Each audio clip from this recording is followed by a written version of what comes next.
I've got an itch I can't scratch, I'm missing a piece that completes a whole part of me, an open wound scar to see. Everybody come here, gather round, welcome to the freak show, the best in town. What the hell's wrong with me? I don't get along with anybody, honestly.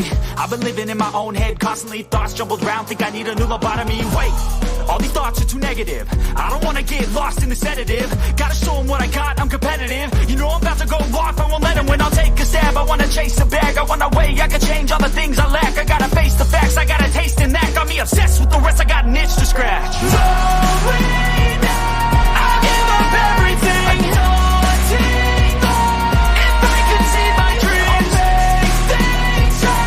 'Cause I'll do anything to make what I want a reality. Don't let go. I'll make things right. 'Cause I'll do anything to make what I want a reality. I just wanna find a way out, sick of the venom in my brain. Running from the past, wanna escape my pain. I just wanna be a better person, I deserve this. I just wanna break these chains. Always destined for greatness, true to myself, I never fake it. Seen too many ones that are so they get famous. And when I say the truth, most really can't take it. In spite of everything I've been through, I'ma make it. Fake friends, but on my downfall is toxic. Day one, started to outlaws for profit. Now all I do is write verses, no talking. All I do is put the work in, no option. This was everything I ever wanted. Created a legacy off of me, just being honest. And the fake ones hate, but it's all to no avail. They wanna see me lose, but you know I never fail.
I've got an itch I can't scratch, I'm missing a piece that completes a whole part of me, an open wound scar to see. Everybody come here, gather round, welcome to the freak show, the best in town. What the hell's wrong with me? I don't get along with anybody, honestly. I've been living in my own head constantly, thoughts jumbled round, think I need a new lobotomy. Wait, all these thoughts are too negative. I don't wanna get lost in the sedative. Gotta show them what I got, I'm competitive. You know I'm about to go off, I won't let them win. I'll take a stab, I wanna chase a bag. I want a way I can change all the things I lack. I gotta face the facts, I got a taste in that. Got me obsessed with the rest, I got an itch to scratch. Going now, I'll give up everything. Daunting thought, if I could see my dreams, I'll make things right. 'Cause I'll do anything to make what I want a reality. Don't let go. Don't let go. I'll make things right. 'Cause I'll do anything to make what I want a reality. I just wanna find a way out, sick of the venom in my brain. Running from the past, wanna escape my pain. I just wanna be a better person, I deserve this. I just wanna break these chains. Always destined for greatness, true to myself, I never fake it. Seen too many ones that are so they get famous. And when I say the truth, most really can't take it. In spite of everything I've been through, I'ma make it. Fake friends, but on my downfall is toxic. Day one, started to outlaws for profit. Now all I do is write verses, no talking. All I do is put the work in, no option. This was everything I ever wanted. Created a legacy off of me, just being honest. And the fake ones hate, but it's all to no avail. They wanna see me lose, but you know I never fail.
I can feel the blood creeping up from the heathens. Got will, got fight, got pride, got reason. If they wanna go eat, then you know I'm gon' feed them. If you're coming for me, hope you're ready for a demon. I got eyes in the back of my head, I'm seeing. Take me for granted and you know I'm leaving. I'ma take what's mine with the webs I'm weaving. I could take this crowd from seeing to believing. Got a taste for blood and my tongue keeps bleeding. From the words I spit, so sharp, so freezing, so cold. Behold, frostbite they feeling. I could tear you apart or I could go heal them. Don't believe in fate, don't believe in ceilings. I just need a taste and my mind starts peeling. I don't pace myself, I grind on kneeling. Got lust for change, I just love the feeling.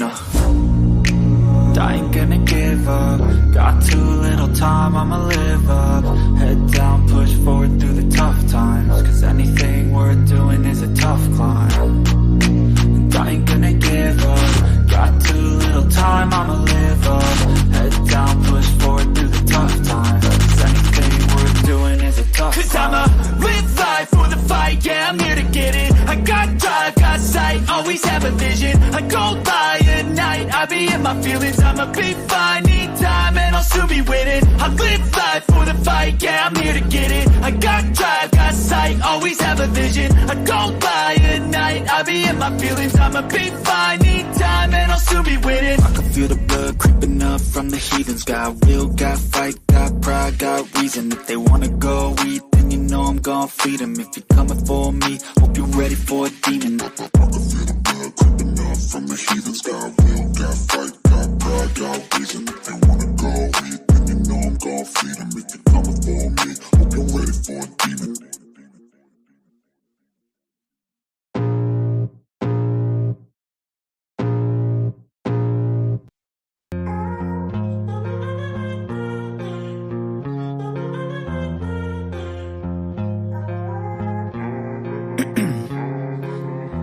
In my veins, I've been driving this train. Years in this lane, there's no stopping this flame. Cause I came to the game and I changed it to play how I like, rearranged it to my own domain. Yeah, I got what it takes, made lots of mistakes. Taking shots, skipping breaks, feeling lost, feeling great. Popping off, singing straight, never stopped, never changed. All the squad here to play and I've got something to say, yeah. I work hard each and every day. I get lost in the words I say. I don't push pause, no I push play. I won't stop till I make a change. I withdraw on the things I make. I turn flaws into flawless traits. I build tall, never capped in space. I won't stop till I hear him say, oh, oh, la, la, la, la, la, la.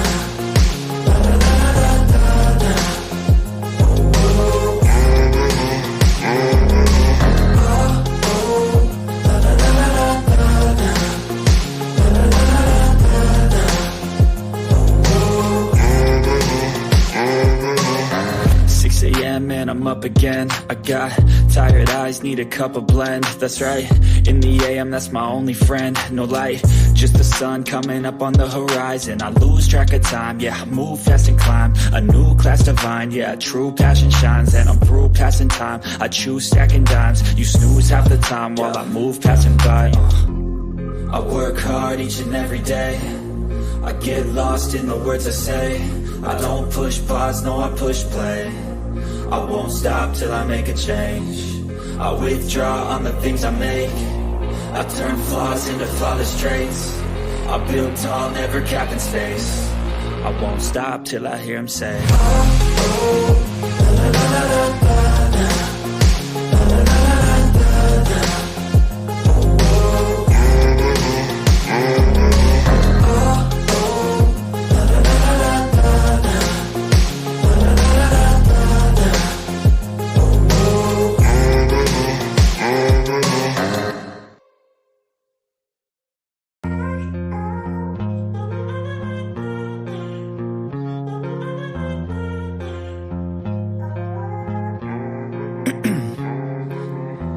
In my veins, I've been driving this train.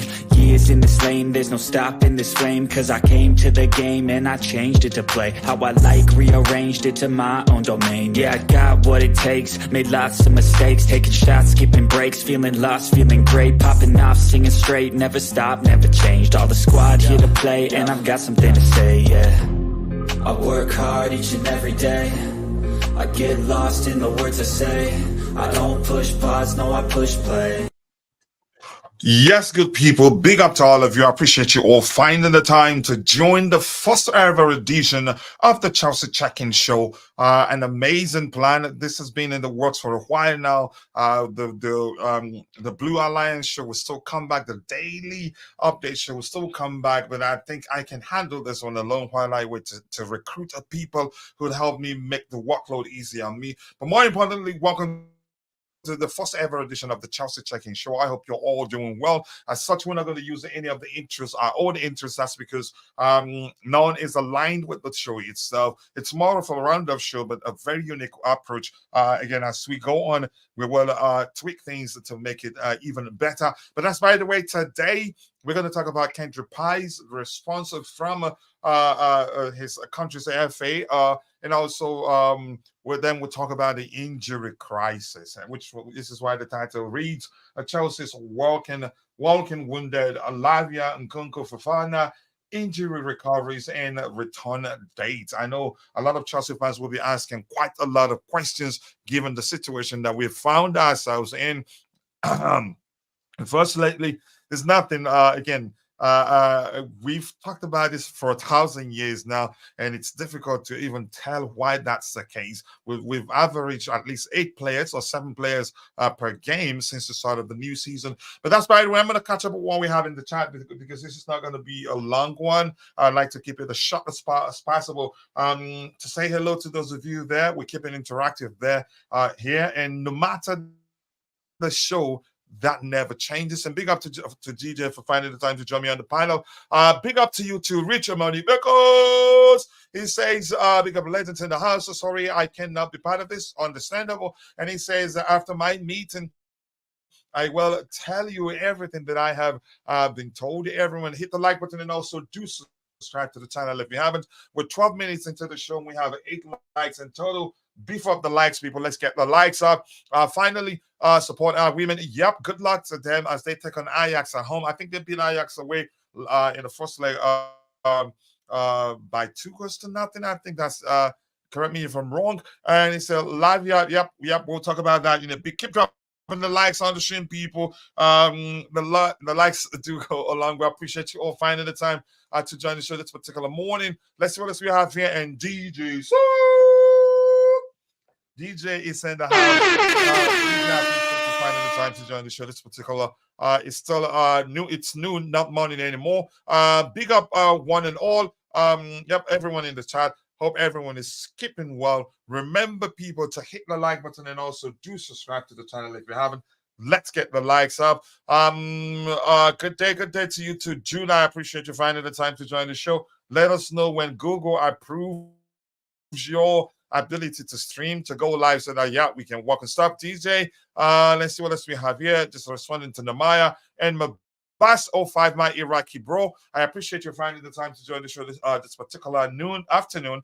For me, I hope you're doing well. Big up, coach. I am sad that Lavia will be out till the end of the season. We'll get to that in a bit. I think he has the skill and the ability to become a top CM for Chelsea and DM too. But we'll talk about him in a bit. And big up to you, Jay, the 2 a.m. guy. I appreciate you finding the time to join the show this particular morning.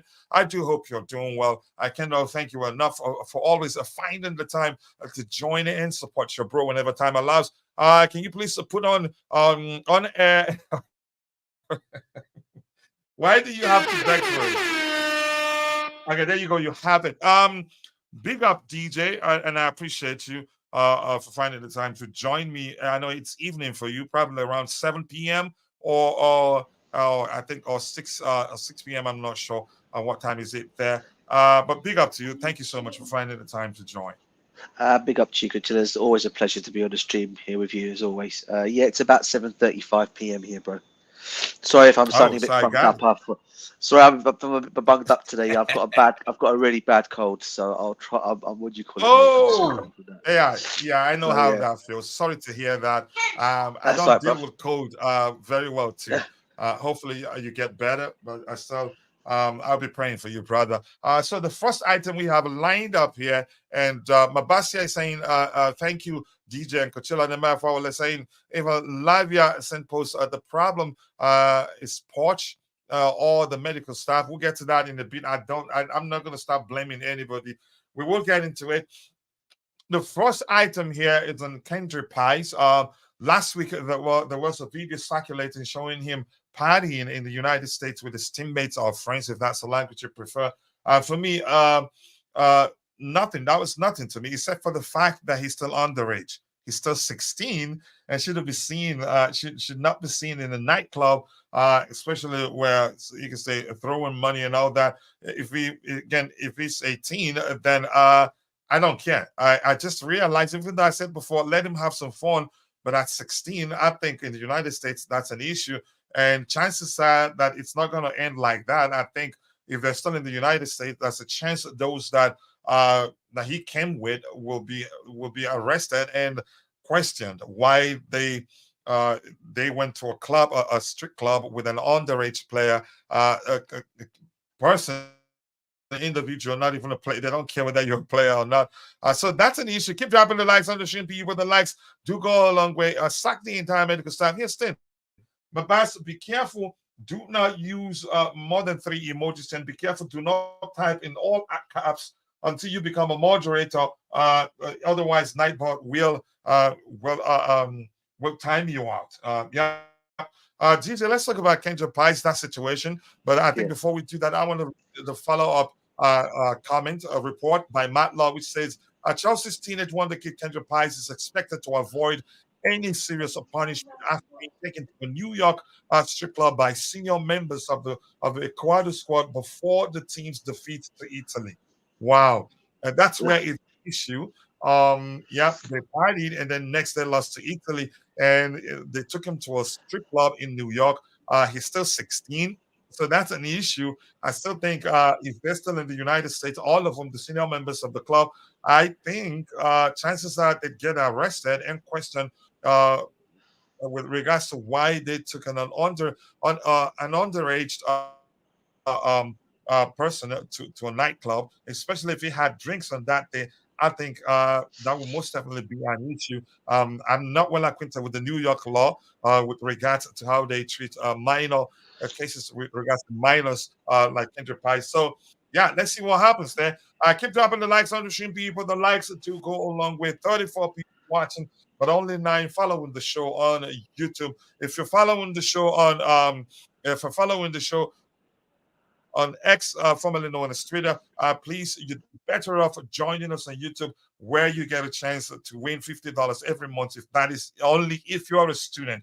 But before you be able to do that, you have to join us on YouTube, subscribe to the channel, turn on the notification button so you don't miss out when we go live. Let's see what else we have here. Vic is saying 31 states in the U.S. Sets their age of consent at 16. So is New York one of them? Isn't that correct, Coach? I don't know. I'm not well acquainted with those. I'd say a lot. The legal drinking age is 18 and up. A lot of them. I don't know which of them, and I can't check now. But I'm concerned. We have a New Yorker in the household. I'll ask him that question. Let's see what else we have here. Again, just a conversation between people there. But big up to you, Jude. I appreciate you finding the time to join the show, and I hope your knee is feeling well since you went under the knife. I hope you're recovering very well. Thank you, Coach. Thank you, Coach. I'm doing much better. Thank you so much. Yeah. Excellent news. Thank you so much for letting us know. The question I want to ask you, I think you've been following the discussion since the start of this particular show. I don't know if you're acquainted with the legal drinking age in New York. If you are, please do let us know. And do you think the news or the report on Kendry Paez being taken to a nightclub by the senior members of his squad, whether that will lead to any further issue, or do you think he ends there? In my opinion, I think if the legal drinking age in New York is above 16, or I don't know whether they had drink on the night, but let's hear your opinion on the situation. If he was 18, I'd say I don't care. Let him enjoy his life, but let's hear you. Yeah, for a boy to go to a club in New York City or New York State in general, he has to be 18 and above. So It and doesn't that's the matter same. whether he had a drink there or not. Yeah, he shouldn't be to the club before the age of 18. Yeah. Wow. Yeah. So what do you think happens now? Do you think the senior members of the squad will face some measure of consequences, or do you think, I don't know, I'm not too sure what's going to happen, because in the US it doesn't matter where you are from. If you don't conform to the laws, if you break any laws, you'll be held responsible. Then maybe during in court you can say, yeah, you didn't know due to cultural differences and all that. But what do you think happens really? Um do you think the senior members of the of his squad will face any sort of punishment? Well, since it's England, it's very different. They operate on written constitution, so they can anything can change at any time. But if he was here, the people who took him there will be in trouble. Yeah. Yeah, but he was in the UK. It was in the US. Oh, was in the US? Oh, okay. It was in the US, New York to be precise. Let me read Okay. this again. Yeah. Yeah, Chelsea's teenage wonder kid Kendry Paez is expected to avoid any serious punishment.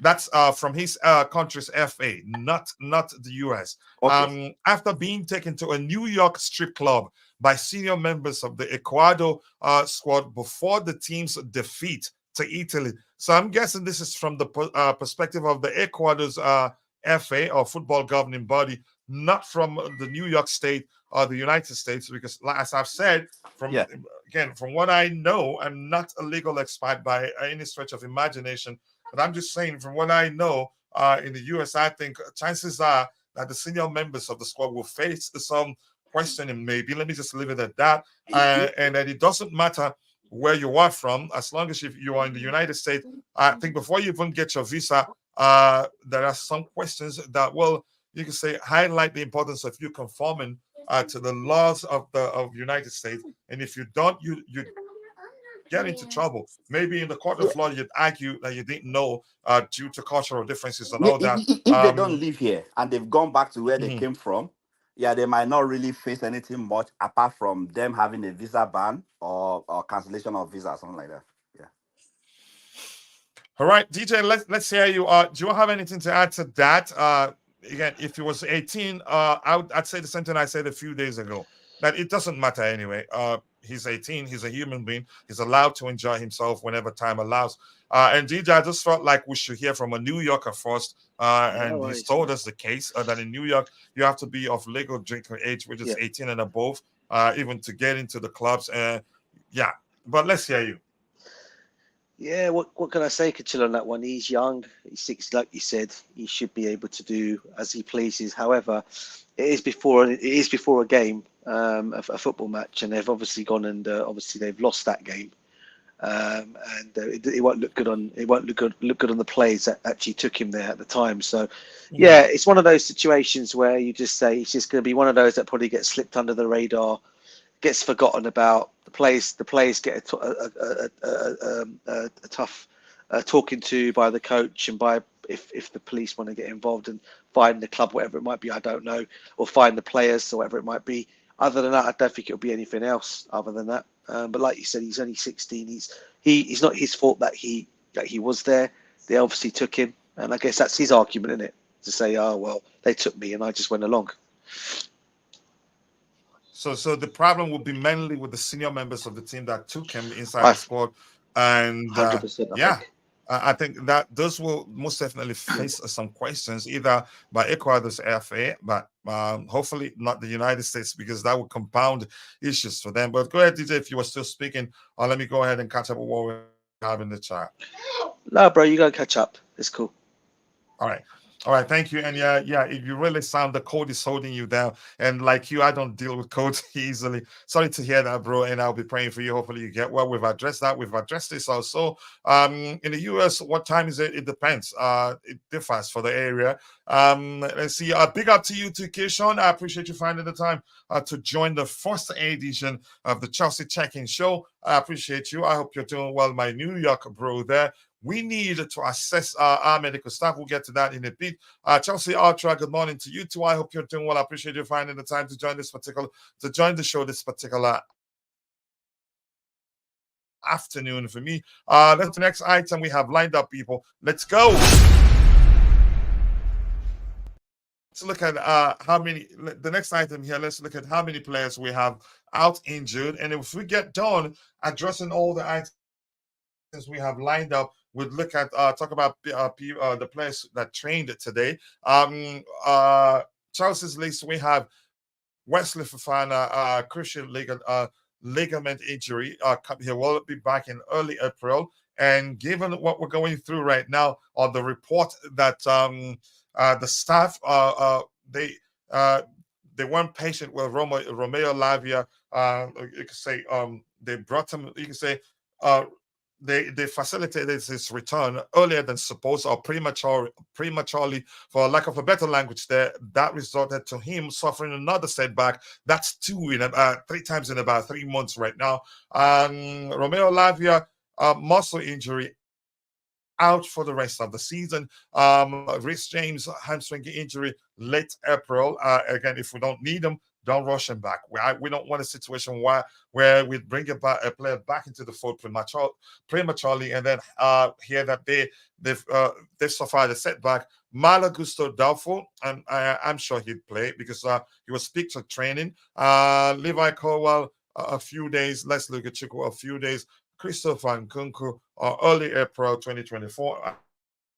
It's one player also that I say, if we don't really need him, don't rush him back. Let him take all the time he needs to recover and recover fully. Akani Chukwuemeka, doubtful. I think Akani may, chances are he'd still be available. He'd be available for selection, but I really do not know. But here's seen Jude. Let's talk about Romeo Lavia. I'm sure you've seen that report. What happened? That he was forced back, and this first report here says Romeo Lavia is unfortunately, unfortunately, I think that meant well there. Well, unfortunately, missed the remainder of the 2023-2024 campaign following a setback in his recovery process.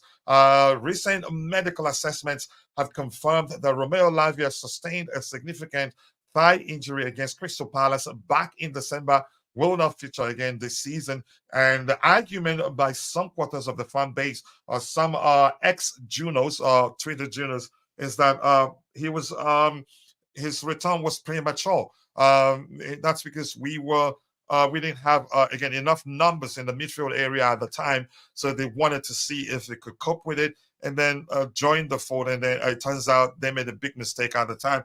Let's hear you, Jude. What do you make of the situation? Yeah, big up, DJ. Bro, big up to you, bruv. Yeah, I'm good, bro. I'm good. Big up to you, brother. Sorry, big up. All right. Big up everyone listening. Well, it's very unfortunate, an unfortunate situation. We've been waiting for this guy to return, and but I was thinking that the fact that we didn't have enough men in the midfield was not a justifiable reason for them to have rushed him back. Because if my memory serves me right, I think Casade was already back with us as at that time. So I think this not at the time. You mean his first appearance for us? Casade was still at Leicester City at the time. Oh, okay. Well, yeah. Well, it's sad, but I have we ever been in a situation where we never even had someone that could really cover? I doubt that though. It might boil down to not having, but then that's why we have an academy. That's why we talk about the fact that sometimes we need to like give these guys a chance. If you remember Lewis Hall, the first game Lewis Hall played for Chelsea, he played like a machine. Though he had some cramps because he played too many minutes and he was running all through. So and he did very well. So I don't understand why we still can't look into the academy and get someone to come try themselves instead of forcing somebody that wasn't really ready to return. But it's an unfortunate situation for a 53 million pound investment, and I don't think he has put together 30 minutes play in all season for Chelsea. And I think our coach should just learn to trust the academy when he finds himself in this kind of situation next time. But it's very unfortunate situation. Yeah, and I was thinking again at the time. I was thinking that I think Jerry Z was also arguing the same thing, that he's not known to rush players back. He always likes to take his time. Maybe the pressure that he's facing as the manager of Chelsea Football Club has changed him in that aspect. That is the slightest a player recovers, he just brings him back into the fold. And I think the Lavia situation comes across again, you can say has led to me starting to believe that he also rushed Nkunku back. But let's hear you before I go to DJ. Let's hear you. Sorry for cutting you off there, Jude. Yeah, possibly the pressure might have changed him. But I think his decision should always be what is best in his interest of the club and for himself and for the players as well. If a player wasn't ready, there was no point bringing him back because, like I said, that's why we have an academy. And Louis Hall, Alfie Gilchrist, these guys are doing well. The only one that I know that has not really proven himself was that guy we bought from Arsenal. And but most guys that come from our academy have been doing well in the senior team. So he will have given that chance to someone else. That's what I will advise against next time, instead of bringing someone and then having a setback. Yeah, it's concerning really anything aligned to that particular topic. We're talking about Romeo Lavia. What do you make of the situation? What do you make of the talks? Whether to believe that or not. But if you believe that, then yeah, if that is in fact the case, then we should be asking question whether Nkunku was also rushed back, wasn't given time enough to recover fully, and given Pochettino's comment before Nkunku made his official debut, not the preseason debut. He did say something to the effect of Nkunku pressuring to be brought back into the fold earlier, and he was a bit reluctant to do that at the time. So that begs the question again: if we believe the report that that Lavia's return was premature, then we should be asking the question: did we make the same mistake with Nkunku? But that's, by the way. Let's hear you, DJ. I'm sure you're well acquainted with the story. Yep, he suffered a setback, but the part of the story that reports that his return was premature. He was brought back earlier than supposed, and that has led to him suffering a setback. But let's hear you. Yeah, what can I say, Kuchina? In fact, surprisingly, I was actually just waiting for this one news to come out about Lavia. I think when we heard back when Poch done his press conference and asked about Lavia, then he said he said he's still away off. He's not even training as yet. I think there was just talk he just came back onto the training on the field, but that was it. Didn't do anything else. So other than that, when I took it from that, I thought to myself, I don't think somehow or another we're gonna see Lavia for the rest of the season. And lo and behold, the news dropped today that he's now had a setback in his recovery from injury. Now he's now going to be out for the rest of the season. I think that is news I was probably expecting to hear. But again, it's the story of our season, isn't it, Cuchillo? Where it's how we've been without injuries. And like you said, if it was one of those situations where when he did bring Lavia back, it was a rush back. He only got 20 minutes out of him for the whole of the season since we bought him. It's only just obviously aggravated his injury even worse. I guess for us, it's just more the fact that maybe we just have to depend on our youth and academy players as we've gone and done. And I think that's what you've gone and done now, isn't it? So Lavia, all I can say is I wish him a full recovery, and I hope he'll be back, obviously for the new season. And we hope he'll be back in that midfield with Enzo and Caicedo when it goes off for the 24-25 season. Yeah, we know how good Romeo Lavia is. One of the youngest talented central midfielders, also can fulfill the DM role. He's so good that last season, Romeo Lavia, among the under 21 players in the Premier League last season, most tackles, 60 in total, most interceptions, 33 in total, most shots blocked, 11 in total. What could have been? That's the question. Who presented that statistic, and is asking the question, what could have been? And the truth remains, I get it. I'm not going to blame the player. I think we mismanaged his return from injury. Given what we're hearing so far, it's again, I'm pained really because it's a player I love so much, and I know he makes a difference. I know he can fulfill that DM role better than Casado. If anything, he will feel free Casado for Casado to have the independence, the freedom to be whatever he deems fit on the pitch. And Casado, you could see he has that defense, splitting passes in him. But unfortunately, it is what it is. But the question is, did we mishandle his return from injury? I'd say, again, if we're to believe what the reports out there, then the answer is definitely yes. I'll get to Bobby in a bit. Why sign him? I think it's not his fault that we didn't. You can say we weren't patient for him to take his time to return to full fitness. And I remember specifically Bobby saying, "Don't rush these guys back." And when he played that game, a big part in that particular game, it wasn't like we were missing him that much.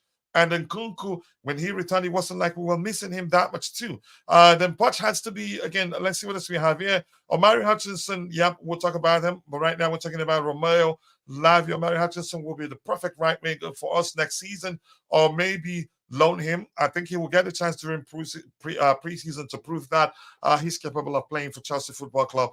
Let's not rush any player back and then find out that, yeah, we've made a mistake. I hope Ukuchukwu doesn't get a setback too. He's still out. He's not back yet. Let's see what else we have. We need Ukuchukwu back in that midfield. He may not be perfect on the ball. I think he's perfect on the ball, actually. He drives with the ball. He's more like Ruben Loftus-Cheek, but I think he's more defensive minded than Ruben Loftus-Cheek is. He's a highly technically gifted player. Yeah, he's that good. But that's, by the way, Bobby. I appreciate you finding the time to join the show this particular afternoon. I remember it wasn't up to 3 hours ago that I sent you a message asking if you'd be available for this show. And there's something else I want to discuss with you with regards to the frequency of the show, because I always like to have you on the panel here. I'm sure you're following the story. I'm sure you've heard. I think I did see you left a comment in one of the reports suggesting you can say, or maybe indirectly blaming the staff for rushing him back. And if they did that, I'd argue they did that at a time where we weren't missing him. Actually, I get it, he makes us better, but there wasn't the need to rush him back just the way we did. But Bobby, let's hear you. What do you make of the situation? But more importantly, I hope you're doing well. Yeah, big up, guys. Big up, Bobby. Big up, coach. Yeah, Big up to you, brother. DJ, always a favorite of mine. And who else we got with us? We have in the house, we have Jude, the Jude. CEO of CFC Jingles. And he's reached 51 subscribers right now. So very soon he will get the green light from Google to go live whenever he wants. Yeah, I'll drop the link and I'll go and subscribe. Big up, Jude. Big up. Coach, this is a cocktail of many things. Now, I left a message on X. I don't know who reads it, who cares to read it. It's really more of an expression, your message. I think you used emojis. Yeah, I mean, I do it. I leave my messages to let off personal steam and maybe an element of frustration. Look, there is a cocktail of things going on here. There's no doubt that there's something wrong at Chelsea. There's no doubt. The injuries is just far too much to too wide a range of player, and certainly to the key players. However, apart from Nkunku, who I have no idea what was wrong with him, I think he was probably a bit injury prone before he came to us. But apart from Nkunku, the others have a pattern to which I have a theory. You see, when a man is developing, when your body is developing, you produce different, your hormones develop, your muscle structure starts to change. Between the age of about 16 to 23, 24, maybe 25, when you get your boy body to your adolescent stroke teen body to your man body, there are a lot of exceptional changes taking place. Now, these young men are tip-top athletes, but their bodies are honed into perfection at the wrong stages. What do I mean by that, Bobby? I mean that a player like Lavia, a player like Ugochukwu, to some extent, even Reece James, you find that their bodies have been homed in to become tip-top athletes by the time they're about 19, maybe 20 years old. But the body's still developing. So that level of fitness no longer fits into the new muscle structures and the new bodies that they possess. Please bear with me. This is my theory, and I'm pretty sure if you speak to a physiotherapist, I'm not a physiotherapist, but he or she will tell you that I'm not too far wrong. Why? Because I've dealt with people, who have had to be fit to a certain extent, maybe not as young as 16, 17, 18, but certainly from about 19 years upwards, you notice that the body they had in their late teens develops into a different body by the time they're in their mid 20s, and that's their man body. So I feel that these injuries are exacerbated by physical development. And of course, it's not helped when, if it's true, you're rushed back before your time. Now, Chelsea have undergone a project that requires young players. Okay, when you have young players, you must rotate your squad. You must. All this stuff that we get, and I point a finger at the fan base here. Oh, so and so, play him, play him, play him, play him. Oh, he's good enough, play him. Mudryk, oh, he's just scored for Ukraine. He must play. Cole Palmer, oh, he's brilliant. He's done this, he's done this. Why didn't he play for England? Whoa, steady on these guys. Their body can't take it. You've got to play them, yes, but you must rotate them. They must have rest. They must have developmental gaps. Why is it that we find a player like Modric, suddenly he dips in form, suddenly he comes back, he's firing on all cylinders, he's on tip-top fitness, then he dips in form again? He's growing. He's growing. Look at Hendrick that we saw score against England. The Hendrick we saw when Real Madrid dropped 76 million for him, believe you me, he's not the Hendrick we're looking at now. He's become a bit of a giant. He's a big boy. And this is the guy that was bullying Cucurella in the game Brazil played against Spain. He's growing. We need to match their growth spurts with their fitness and physiological development. We can't rush these guys. I think Lavia's injury has been exacerbated, one, because he's growing, he's a young man. Two, it's a musculoskeletal injury. And three, he's been rushed to work within that body that he's physiologically leaving behind. Same thing, I believe, with Reece James. Same thing, I believe, with Ugochukwu. Same thing, I think, happened earlier in the season with Noni Madueke. And we've got to watch him because whether you like it or not, he's still physically developing. Mudryk is still physically developing. When he was stretching and Pochettino took him off, the fan base started screaming, "Oh, why take off Mudryk? Why take off Mudryk?" Look, he had to come off. I know Sterling's performance did not help matters, but he had to come off to avoid injury. So I say this to say this. It is extremely frustrating what's happened with Lavia. Extremely frustrating. What we got, as I posted, Lavia, Nkunku, Reece James, Wesley Fofana, four of our perhaps best players in that entire squad. They've never played together. Never, not once. As for Wesley Fofana, I don't think he's really worn a Chelsea shirt properly since he came to the club 2 seasons ago. Is his developmental? Partly, I believe so.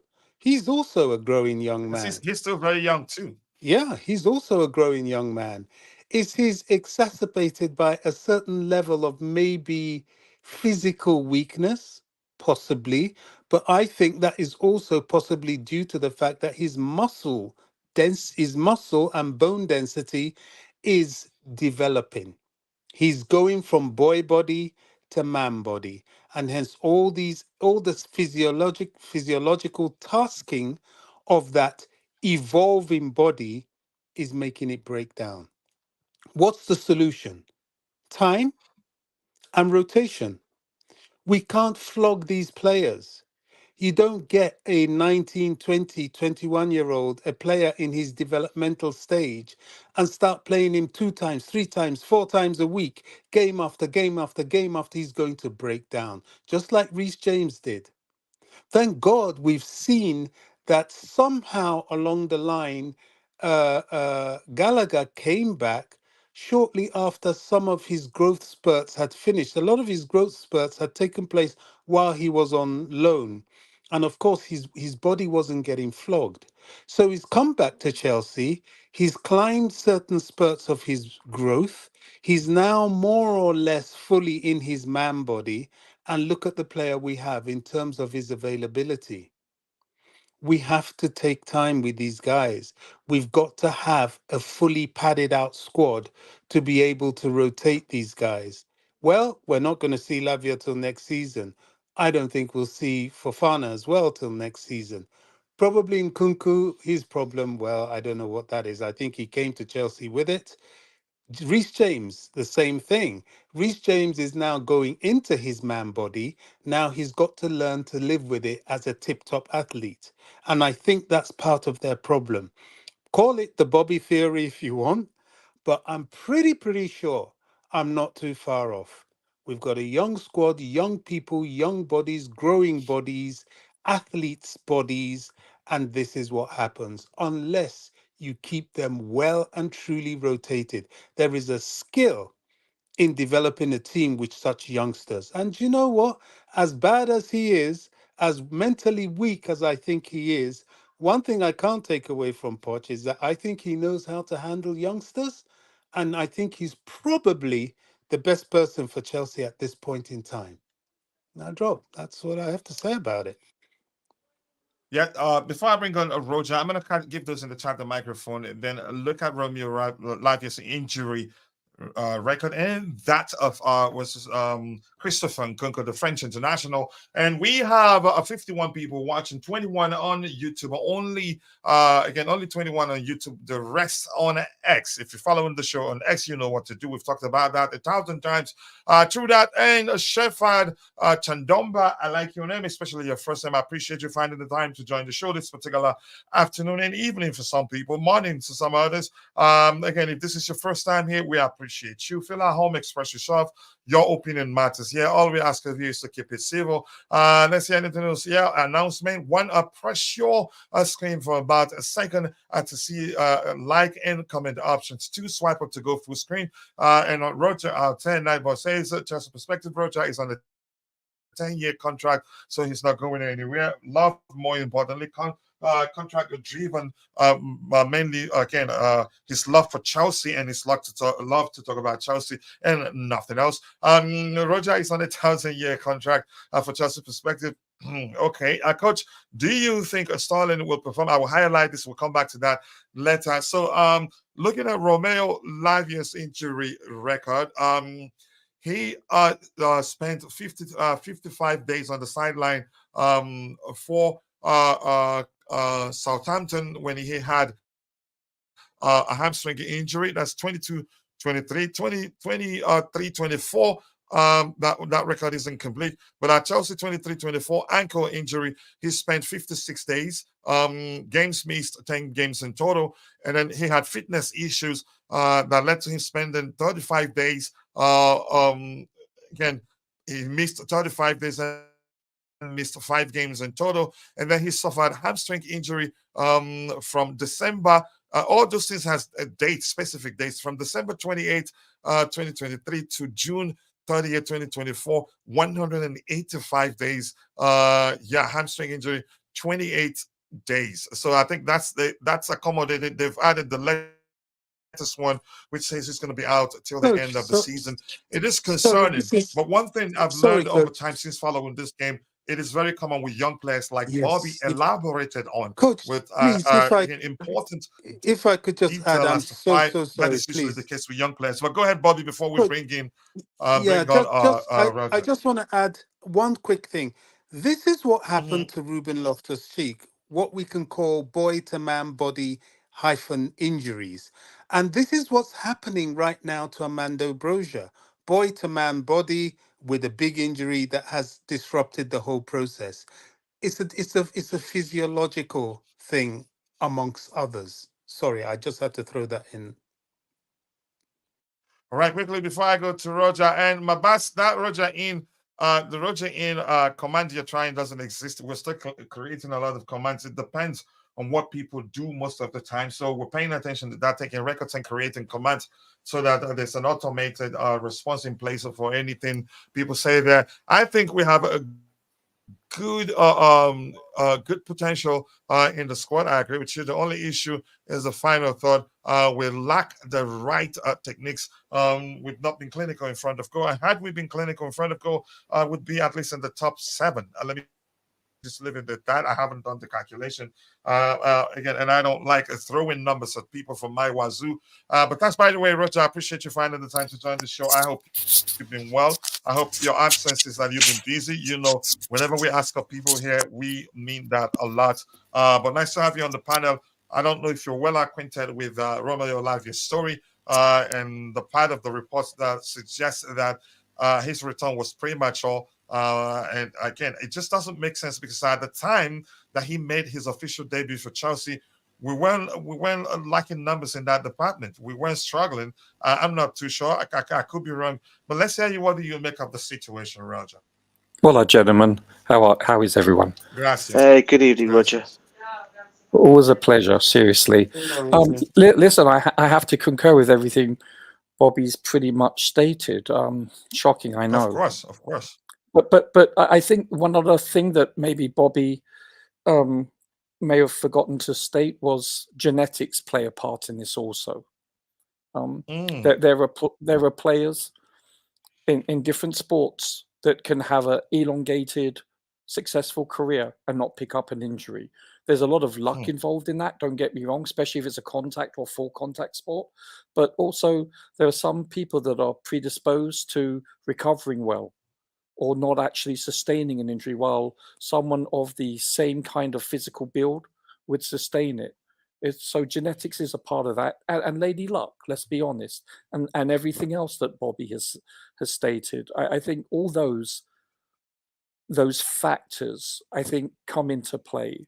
And you can say that Chelsea have been, somewhat misfortunate this year. I mean, there's been a plethora of injuries, but it's not just this year. It's been a multitude of years, 2.5 plus. So, as I said, I don't know what the stats are now, but I remember at one point in the season that since the Championship League final, that, Reece and Cahill have only started 11 games together. I mean, that's nearly 3 seasons. So what does that tell you? And a lot of them, contact injuries. You can't calculate for those things. If you remember, Chilwell's was a contact injury at the Juve game. Is there probably some mismanagement or bringing people back too prematurely? Perhaps, but that happens in all sports, in all clubs. I just think that Bobby's right. We have the youngest squad in the Premier League. I'm not sure where it ranks in Europe. It's got to be one of the youngest. And when you do have the amount of players that are under the age of 23, 24, there is that metamorphosis between adolescence and adulthood, and your body is still developing, and Bobby mentioned it. And that's the reason why. Listen, Lavia, I can't recall what the stat is. I think he's played approximately 30 minutes this entire season. I feel sorry for him. I really do. But there's a multitude of players that are in that same category, that same subset, and we know who they are. And we just have to be patient, and let's hope that next year brings a new dawn. That's all I have to say. it's frustrating. It really is, because it compounds, our problems. It really does. I think I agree. It compounds it in so many ways. At one point, we were asking, "Is this Juju?" I think it was Bobby. According to Wire News, Chelsea has the youngest squad in the Premier League for the 23-24 season. But I asked the youngest squad in Europe, with an average age of 23.3. Other young squads include Arsenal, Spurs, Burnley. But I'm asking for Europe. Did not give me a response for that. But that's, by the way, again, even being the youngest squad in the Premier League, that's a lot. For Nkunku's numbers, let's look at Nkunku's. If you look at this, you can argue, yeah, he's injury prone. And I think we knew that before we signed him. But he's that so good that even if he plays 10 games a season, he makes a serious impact. And because he's still relatively young, you can argue chances are he'd outgrow it. But one thing is certain, just like Roger mentioned, some of them did you say genetic? Was that the language you used? Correct me if I'm wrong. So when it's genetic, I don't think you can outgrow it. It will be there, except if there's the pros have a way of managing it. In the case of Nkunku, again at PSG, he was out with groin injury from October. In October 19, 2018, was out for 13 days. For Leipzig, he was out again in December 10th, 2020. Was out for 32 days. At Leipzig also was out with back problem. The other one was ankle injury. Was out for 7 days. For also Leipzig coronavirus, that's nothing of his doing. Wrist injury October 20th, 2022. He was out for 3 days. And then torn lateral knee ligament for Leipzig also. He was out for 83 days. When he came back in, was firing on all cylinders. He didn't look like he was away. He had a fitness issue that he spent 10 days on the sidelines. Torn muscle fiber, April 12, 2023, missed 39 days with the French national team. Knee injury at Chelsea, November 20th, 2023, missed 109 days, missed 15 games in total. And then had fitness issues, missed 43 days, missed 7 games. Hip injury, missed 23 days, 5 games in total.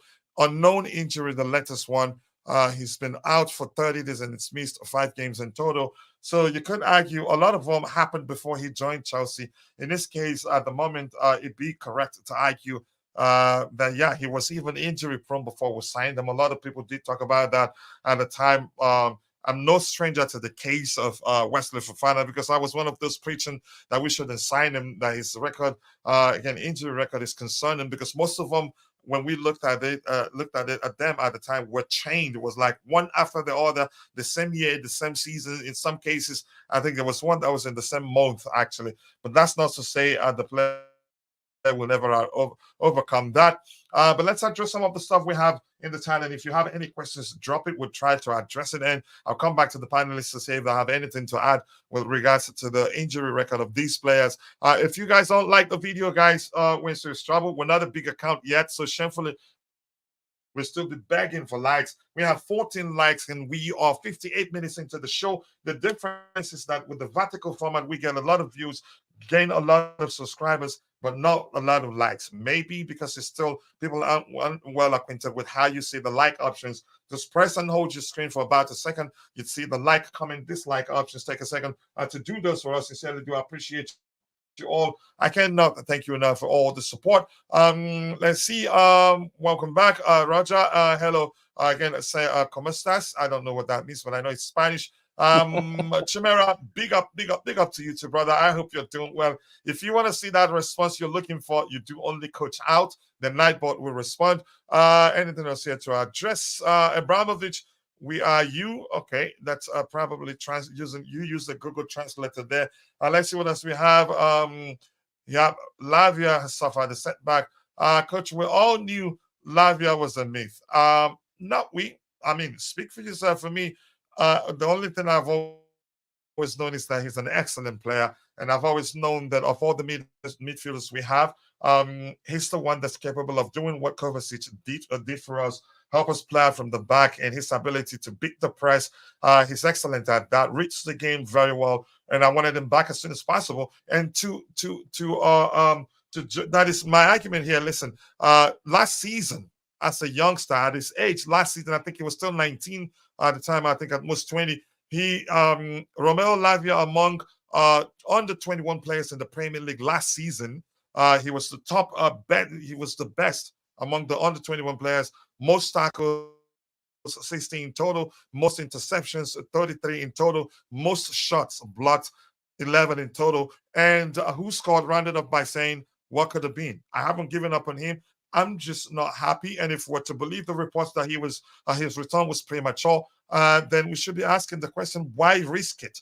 And at the time, a lot of us were saying, don't play him. Why risk him a setback? That's because we didn't miss him that much. We recognize, some of us at the time recognized that had he been available, we'd be better off. But that's not reason enough for us to risk it. Not too far. Let's see what else we have here. Keep dropping the likes on the stream. People, big up, JC. Nice to see you. I appreciate you finding the time to join the show this particular morning. Our club is in it's injured. It's broken. Everybody's injured. DJ also isn't fully fit because of the cold pain, and it looks like he struggles with cold a lot, just like me. I don't deal with cold a lot. Let's see what else we have here. Coach, there you go. You get the response. And I think I made a mistake in the command. The first one was supposed to trigger this one, but this one comes. Let's see what else we have here. Keep dropping the likes on the stream, people.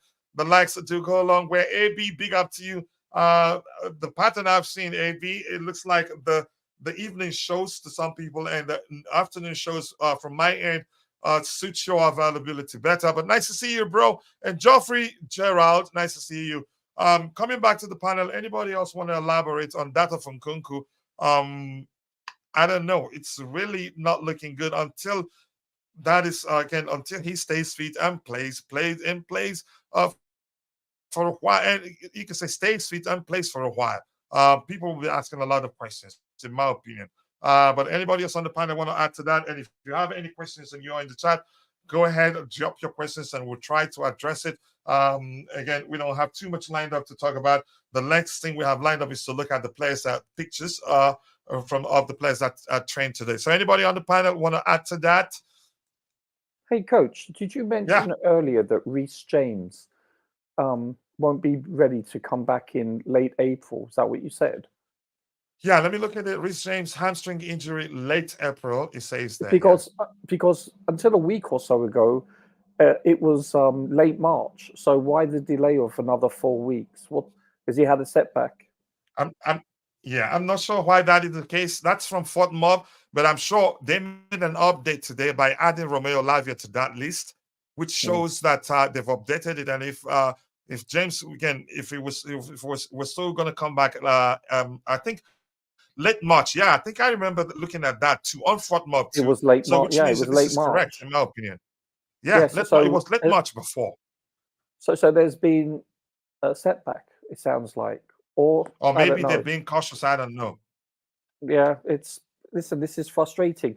I want to ask something. It's like, just talk about a couple of people, if I may. It's not on topic, but did anyone watch the England game versus Belgium? And the reason why I asked that is because Tony played significantly and he was outstanding. His link-up play and so forth. And the other thing is, I only want to talk about on midfield. When I say I'm talking about Bellingham, Rice, and this new 18-year-old from Man U, sadly. And he's a cracking player. He's everything that I thought Lavia would be. The way he looks the real deal. Ball. Yeah, he's exactly how I imagined Lavia to play. He's stylistically very similar, physical build. It's like, now very obviously, mobile. He's technical, but I'm looking at our midfield, and don't get me wrong, they're good in their own way, but they're not built for this league. And I'm looking at our three midfielders for England, and they personify the Premier League's midfield. It's frustrating, Coach. But anyway, Tony. Yeah, it is and Tony is the real deal. He's proven. Like, we're talking about going after Osimhen, you know, the Sesko and the other chaps. They're not Premier League proven. This chap is, and listen, he's been off for 8 months, and you know what? He doesn't look like he's missed a beat at all. I know. Yeah, but Roger, I'm not sure he's going to play for us. No, I know that. I'm just we saying, are not elite yet. You know. Yeah, no, I agree with that. I'm just saying what he's doing.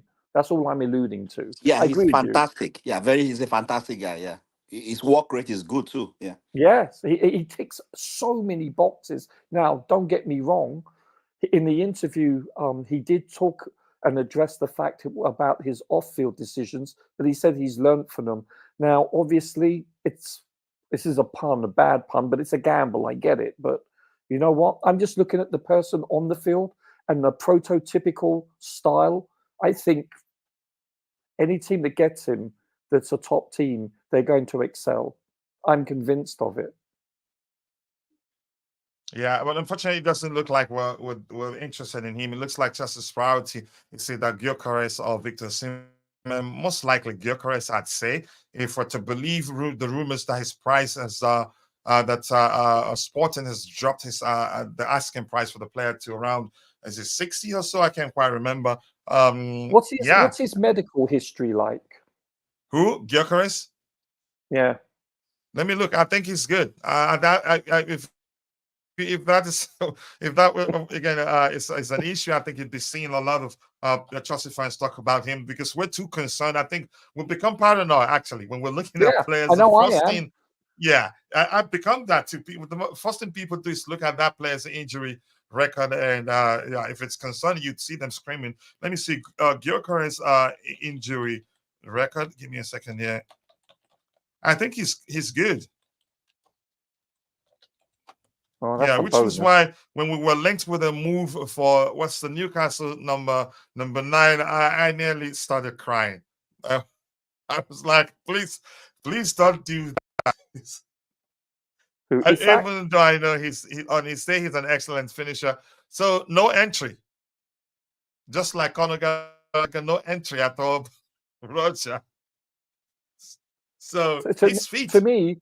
Yeah, to me, I want someone, even though he's not Premier League proven, I want someone that is able to stay fit on a continuous basis. Now, I do understand there is luck involved. Don't get me wrong. There is a lot of luck staying healthy. All it takes is one bad tackle and you can blow out a knee. I get it. I understand that.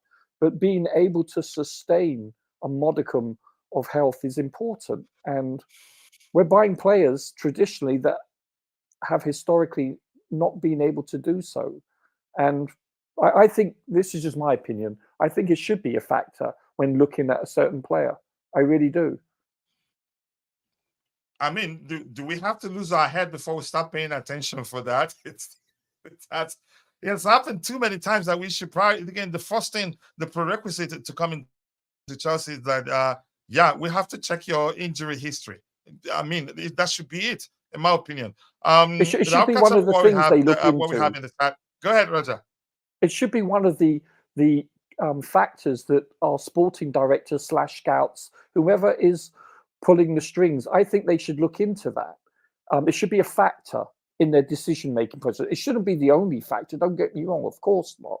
But I think it should be part of the equation. That's all I have to say. They should consider it as a whether it's worth meriting or not. You know, that's what I believe. And it looks like historically, not just these sporting directors, by the way, but historically, it looks like that hasn't been part of our MO. It just hasn't. At least it doesn't appear to be, shall I say. So I could be wrong. Yeah, I will look at, again, in a bit, once we get done talking about Romeo Lavia, I will look at Gyökeres' numbers in the championship. I think he finished in the championship well, and now he's performing at the top level. Which is the only thing Osimhen has over him, is that he's performed consistently at the top level, but Osimhen has injury.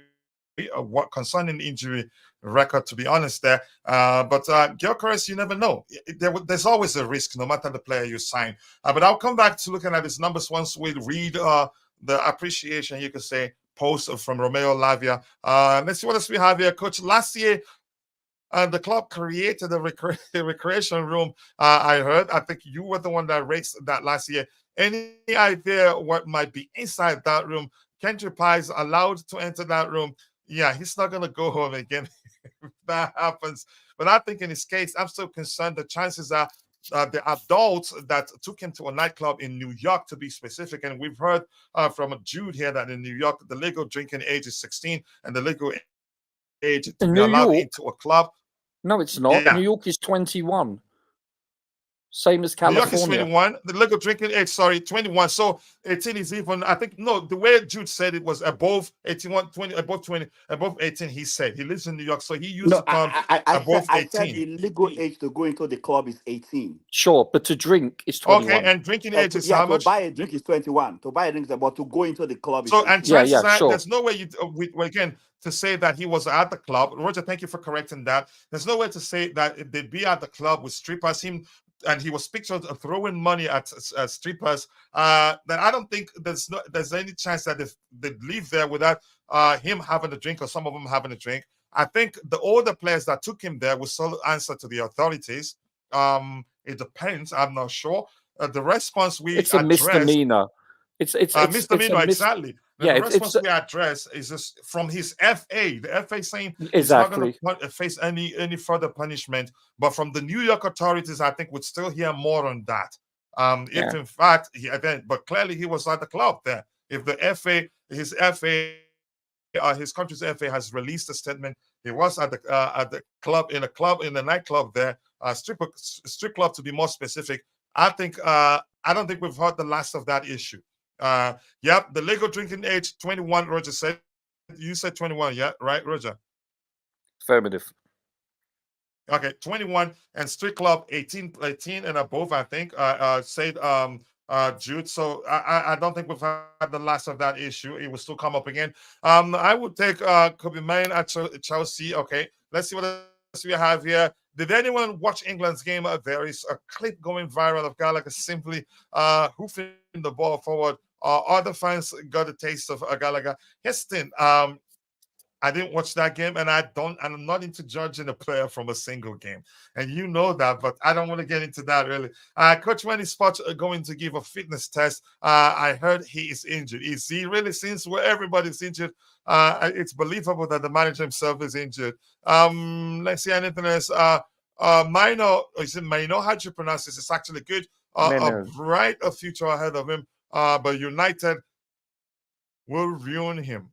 Okay. Nice to see you, Weez. I hope you're doing well. Lavia out for the rest of the season, and that's what we're talking about right here. Nice football. Hello to you too. I hope you're doing well. We appreciate you finding the time to join the show this particular morning. Let's see, Coach, what would you say to the news that Casado was one of the 4 senior players who took Kendry Paez to a strict club? Let me say this. The question I'll be asking of him, he knows very well that Paez, how old is he again? Let me know, at most 17, but I think he's still 16, right? Somewhere he's still 16. He's well acquainted with his age. Why take him to a nightclub?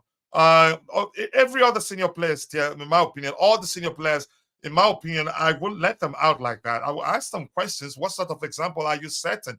And if Paez is, let's say, 18, 19, 20 plus, I don't care. But because he's 16, that's why I'm revisiting that report. A few days ago, I said that I really don't care. Let him have fun. And then it occurred to me, wait, he's still 16. That's an issue.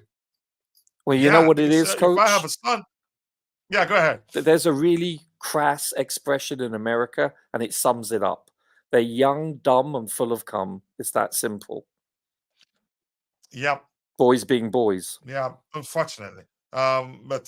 But Roger, let me ask you this question. Do you think we've heard the last of that issue? If in fact I hope so. Is a minor, went into that place with an older players, I think the older players will still be questioned. Let's hear you. You know what? When you go into nightclubs and you're between the age of 18 and 21, you usually get a different stamp on your hand, or you have a wristband or something. It depends on the establishment. So they check IDs too. Yeah, of course they do. You don't enter a club, at least legally, without being carded. So,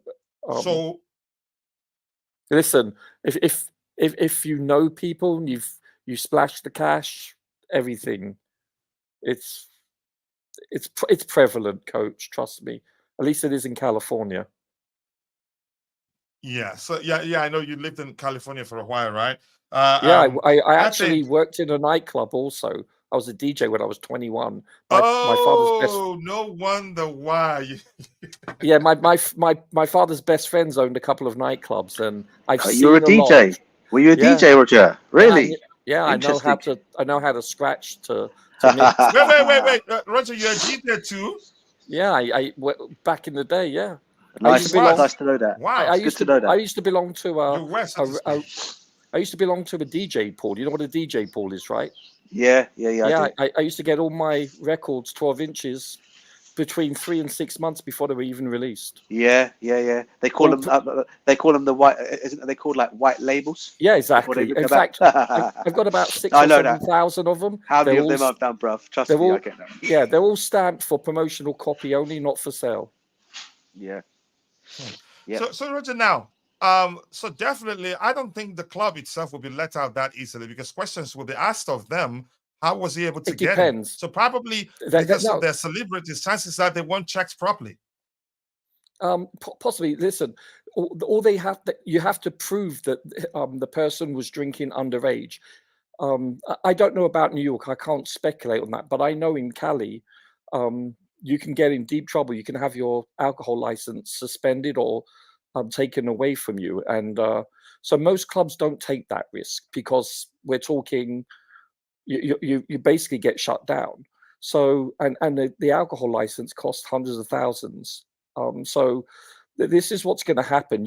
At least in California, unless there's food that's being served in the nightclub, then you have to be 21 to get in. Now New York, it's different. It's 3,500 miles away. I can't speculate on it. Yeah, I lived in Jersey, but I know nothing about the New York laws about drinking age. And New Jersey, I can't quite remember. Actually, was it 18 or 21? I can't quite remember. But I think we haven't heard the last of that. I think a lot will still come out. But he's not in trouble. It's the older ones. If there's anything, the older ones will most definitely the ones that will be in trouble if the authorities want to come and start asking We're questions. In New Jersey, coach. Let's first we have here, coach. He would be a perfect manager for Chelsea FC. Sackford, you're talking about Roger, I'm guessing. Yep. There's a difference between purchasing at 21 and drinking at 21. You can drink if you are under 21 and offered to you by a parent or a guardian. Wow. It becomes even simpler, right? You cannot buy. You cannot buy. Okay, you cannot buy, but someone else can buy and give you. Okay, coach, I am impressed. Yeah. Roger knows a lot about strip club rules. Wow. No, not strip club, nightclub. Roger, nightclub. He did say strip club. Yeah, big difference. Yeah, I think he knows. Let's see what is DJ Roger in the house. The weather here. I just wanted to wear. I think if you're saying that because of what I'm wearing, it's no different from a sweater. I just wanted to wear a Chelsea clothes. Let's see. Yeah, we've talked about that. Jesse Roger knows a lot. I'm not reading that. Coach will never miss a chance to discuss about hot places. He knows that you know about there better than I do. Roger is one hell of an OG, my man. Yep, I've been around the block, coach. Sorry? I've been around the block.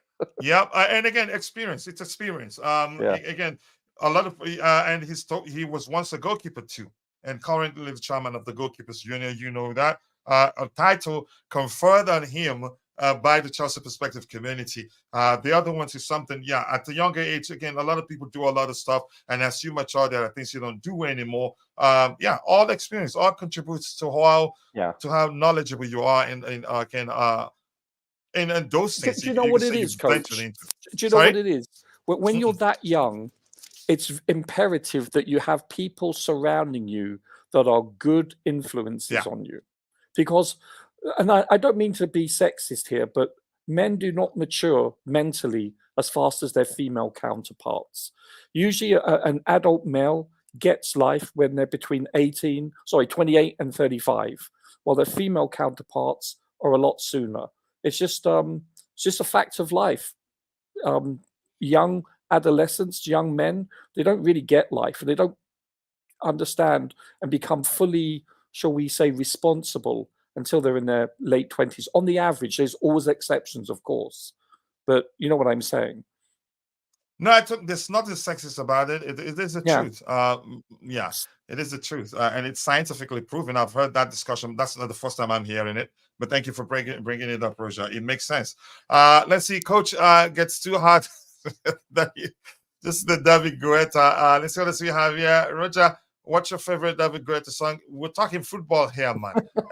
Coach, I will not. I like it. I have more. I have about 6 of them actually.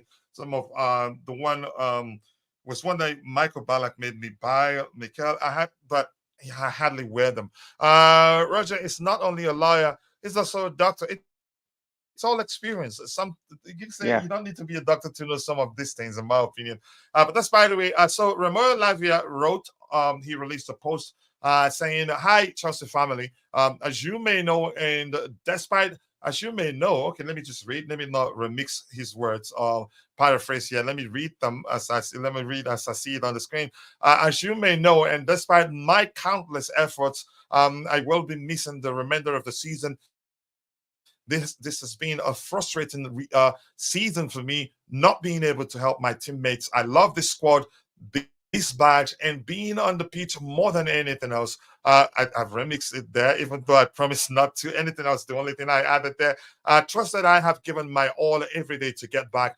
Thank you for the love, support, and critics, because they all affect me positively and keeping me going. I cannot wait to give it back and share many special moments together. See you soon. Hopefully, again, you recover and stay fit. More importantly, availability, they say, is the best ability. So I was gonna, again, let's look at Gyökeres's numbers last season and this season. Just give me a second here. But go ahead, anybody else, if you have anything else to talk about while you're on the panel, you go ahead while I find Gyökeres's statistics here. Because Roger talked about him, his injury record, zilch, nothing, just like Gallagher's, nothing to report. So let's go leagues. That's Portugal. Hey DJ or anyone else, did anyone watch the England game? What did you think of Chilwell? Yeah, I watched the England game, Roger. I thought he didn't have the best of games in the against Brazil. Sure. Again, he had a slower game. Again, he started slowly against Belgium, but he did kind of get back. He kind of was getting back to well, still not good, but he wasn't as worse as he probably was against Brazil. You know what I mean? Yeah, he made one really good roaming run, if you recall. Yeah. I mean, he did, bro. Yeah, he did, and I'll be honest with you, he did actually come out and say, to be fair, he did come out and say afterwards that when he was spoken to, he did say in his post match, he did say, like, yeah, he goes, he knows it's not the best of his games, and he knows he's still got a long way to go, and he's still finding fitness. To be fair to the guy, he's not. Let's be real, we've not really had many games out of him, have we? Really, since he's come back from injury. So for myself, look, you know, I get why Chelsea fans were on him or been on him. But I think there's still a player in him, and I just think he just needs to. It was like they were waiting for him to flop. That's it. That's exactly it. Yeah, he was really bad against Brazil. Again, they weren't perfect, both him and Gallagher. But I don't judge people by a single game, in my opinion. Chilwell, again, I like him as a player. He's not my favorite, given the players we have at Chelsea right now. But I don't think it's okay to judge him by his performance for England in one. Again, I think that was which one? Not the last one. I didn't watch the game against the one that ended. I think, was it 3-3? Yes, it was 2-2. Yeah, I think Jude Bellingham scored the last minute goal. Yeah.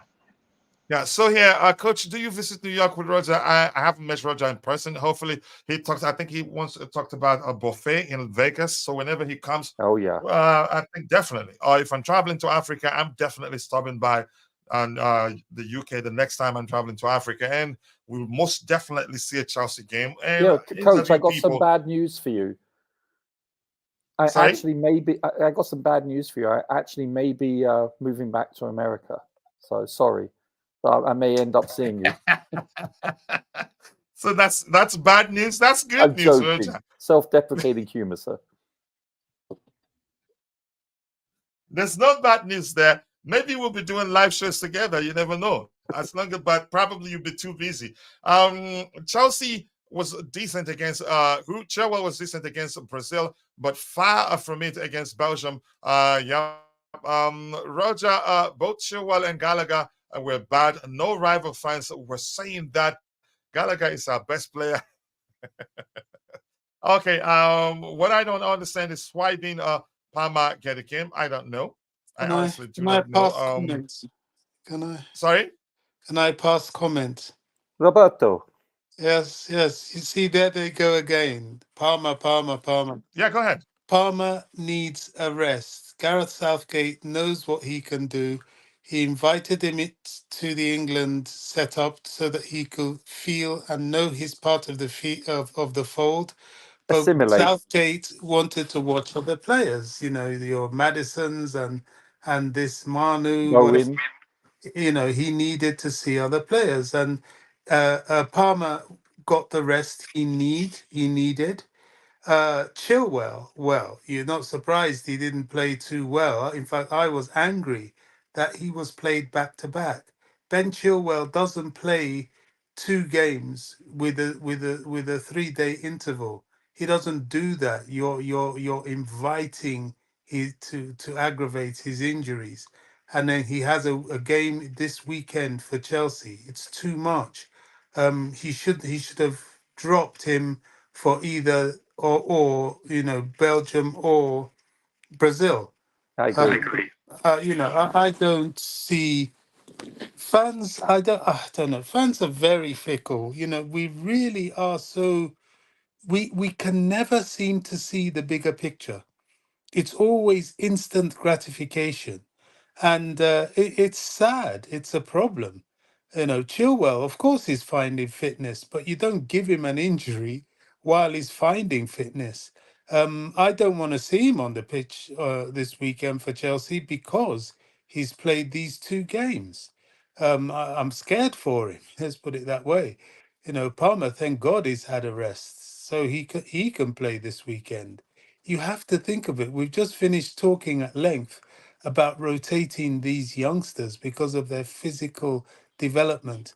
And here we are with some fans saying, why didn't he play Palmer, who has been played back to back to back to back right since he joined Chelsea? Thank God the guy's a fit lad. Yeah, he needs a rest. Honestly, we played them. We've actually overplayed him. Even Enzo does need a break. Yeah. Go ahead, Roger. Were you saying something? Gentlemen, did anyone see or watch the? Did anyone see the England under-21 game? I did. And Madrid scored 2 goals, right? Scored 2 assists. Yeah, and by the way, the quality of the goals is an issue. Beautiful. A good issue, by the way. I didn't mean bad issue. And it came out wrong. Yeah, beautiful goals and beautiful assists too, by the way. Listen, I'm impressed with him each and every time he plays with the youth football with people of his same age bracket. Now, I understand it's international, but it gives you a barometer of where he is compared to other people his same age. It really does. He shines each and every game that I watch him play in England youth football. He's one of the best players on the pitch.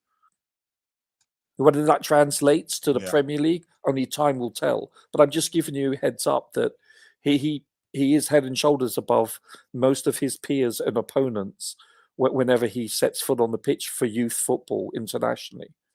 Just as an update, just to let you know.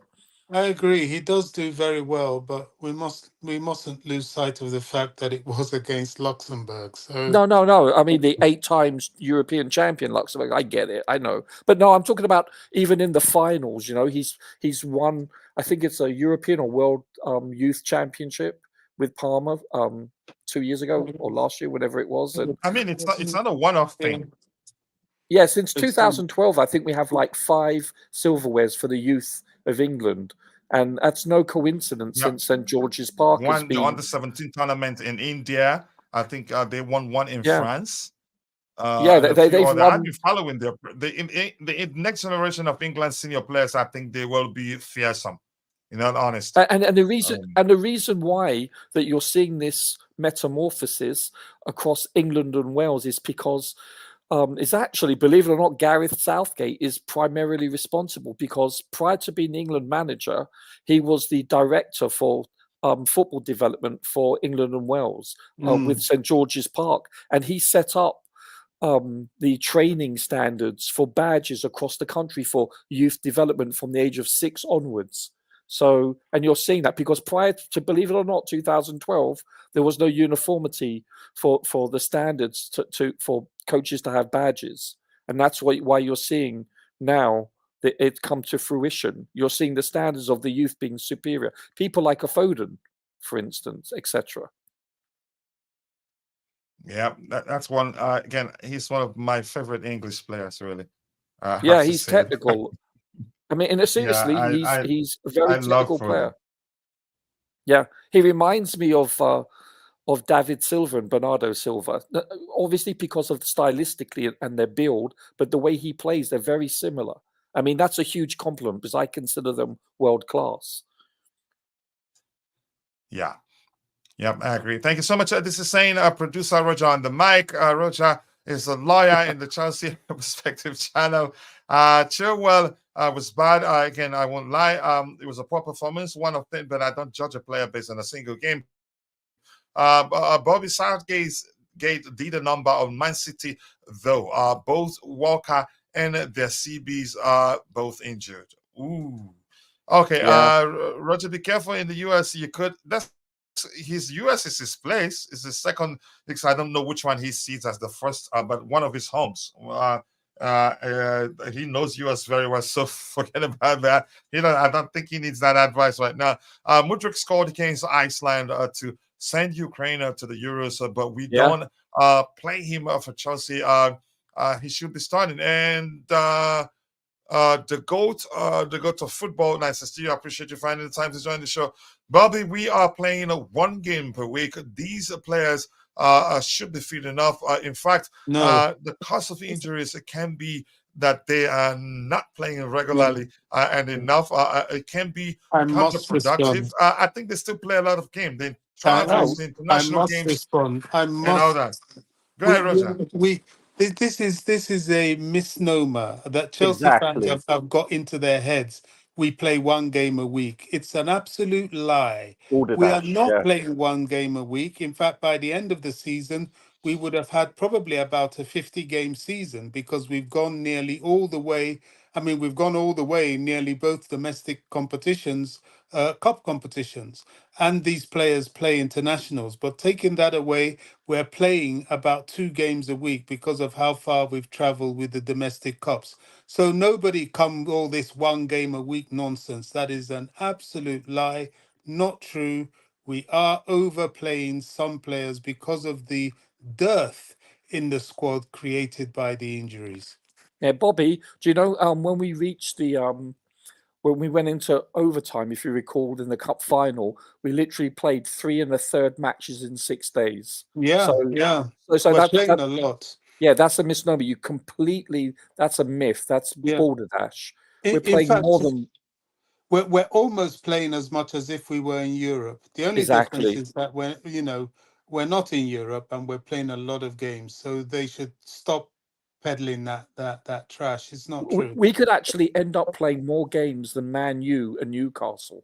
Yes, very because much they finished last in their group. They didn't get through to the playoff stages in any respective European, So when you look at it, we've gone far. If we get to the final, I have to look at the amount of games, but we could end up being either more or very close to the amount of both teams that made the top 4 last year. So you're correct, Bobby, as always. I mean, this is why Gallagher's looking jaded. The kid's been playing twice a week since the beginning of the season.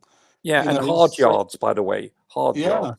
And he runs a lot. So people need to stop saying that. It's not true. I think we played 39 games already this season. Just quickly, I'll be back to you. So, sorry, Roger, if you wanted to say something. Even in watching the Women's Champions League game, I think we have to round up. So if anybody else, again, we were going to round up earlier anyway. I have to go pick up my boy and take him, gentlemen, take him to the violin class. They're playing. I think they will beat Ajax. They won the first leg by 2-0. Chilwell is buying average according to Chimera. You are streaming on landscape mode. Must be again on portrait mode. No, we're streaming on the vertical version, which is portrait. Is that portrait? Yeah, portrait. Landscape is the one horizontal. And the reason being, with this format, you gain a lot of subscribers because you're able to reach a lot more people than you're able to do before. Well, the issue is that you don't get as many likes as you get on a landscape mode because a lot of people are not well acquainted with this sort of format. But we're still working on finding a way to stream simultaneously on the both formats, landscape and portrait mode. Coach, you need to move back to normal screen. Yeah, it's like we're working on that. Okay.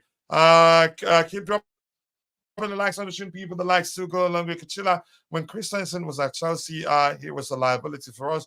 If that's your opinion, but please let's keep the topics aligned, people. Giroud is apparently signing for MLS side. Yeah, good morning for him. We're not playing one game in a week. We'll play 2 to 3 times a week right now, right? I think the schedule is very tight right now. I know that a lot of people in Nativa Salifa blame Poch for injuries, but I think the way he handled Madueke's game time saved him from the level of consistent injuries he has had in the past. I agree. Specific 50 games a season is still not huge. Bobby, let's not take it to other extreme too, and our squad is big, and stop calling out words like nonsense and trash, if I may ask. Okay. Let's see. Newcastle were awful in Europe. It's not they're not ready. People. I think I knew it was going to be more like a learning process for them for so many reasons, but I don't want to get into that again. Big up to you too, the Blue Bridge. Max, nice to see you, Max. I hope you're doing well. I appreciate you finding the time to join this particular show this afternoon. I was going to reach out to you for a collaboration suggestions, but I'll still do that in a bit. Let's see what else we have here. We need to sell injury-prone players. It's not that simple. Even if you want to sell, I don't think the club would want to sell, for instance, Wesley Fofana after paying 17 million for him. How much do you think he was selling for? So we just have to be patient. These are young players, and again, even though we've learned that most of the cases are genetic, but even genetics, I think the pros will know. Again, they must be able to manage some of them to not let them be an issue for the player. And for those that aren't genetic, I think they will outgrow them. Again, for lack of a better language, again there. But that's why we keep dropping the likes on the stream, people. The likes that you go a long way. So for Victor Gyökeres right there, I don't know if anybody wanted to say something. Let's look at his numbers, and I think we'll round up for that one. For 23-24 season, he's been on fire, really. He's played a total of 40 games. He's scored a total of, 37 goals, which means, and he has 13 assists. That's not easy. That's nearly a goal per season. 40 games to 37 goals. That's not easy. The average is 0. That's close to 1 goal per game. 0.92 goals per game. That's not easy. 0.42 assists per game. That's not easy either. So I think he's been on fire. And the good thing is that let's look at his previous seasons. And I know my only argument is that this is the only time he's he's performing at the highest level. Last season in the championship, let's look at it. He played 5 games and scored 23 goals. That on its own, not easy, really. 23 goals in total in 55 appearances. That's nearly 50% of the game. Forget my language. Let's say that's not easy to score 23 goals in 55 appearances. That's not bad. The season before, still in the championship, he played 50 games, scored 17 goals.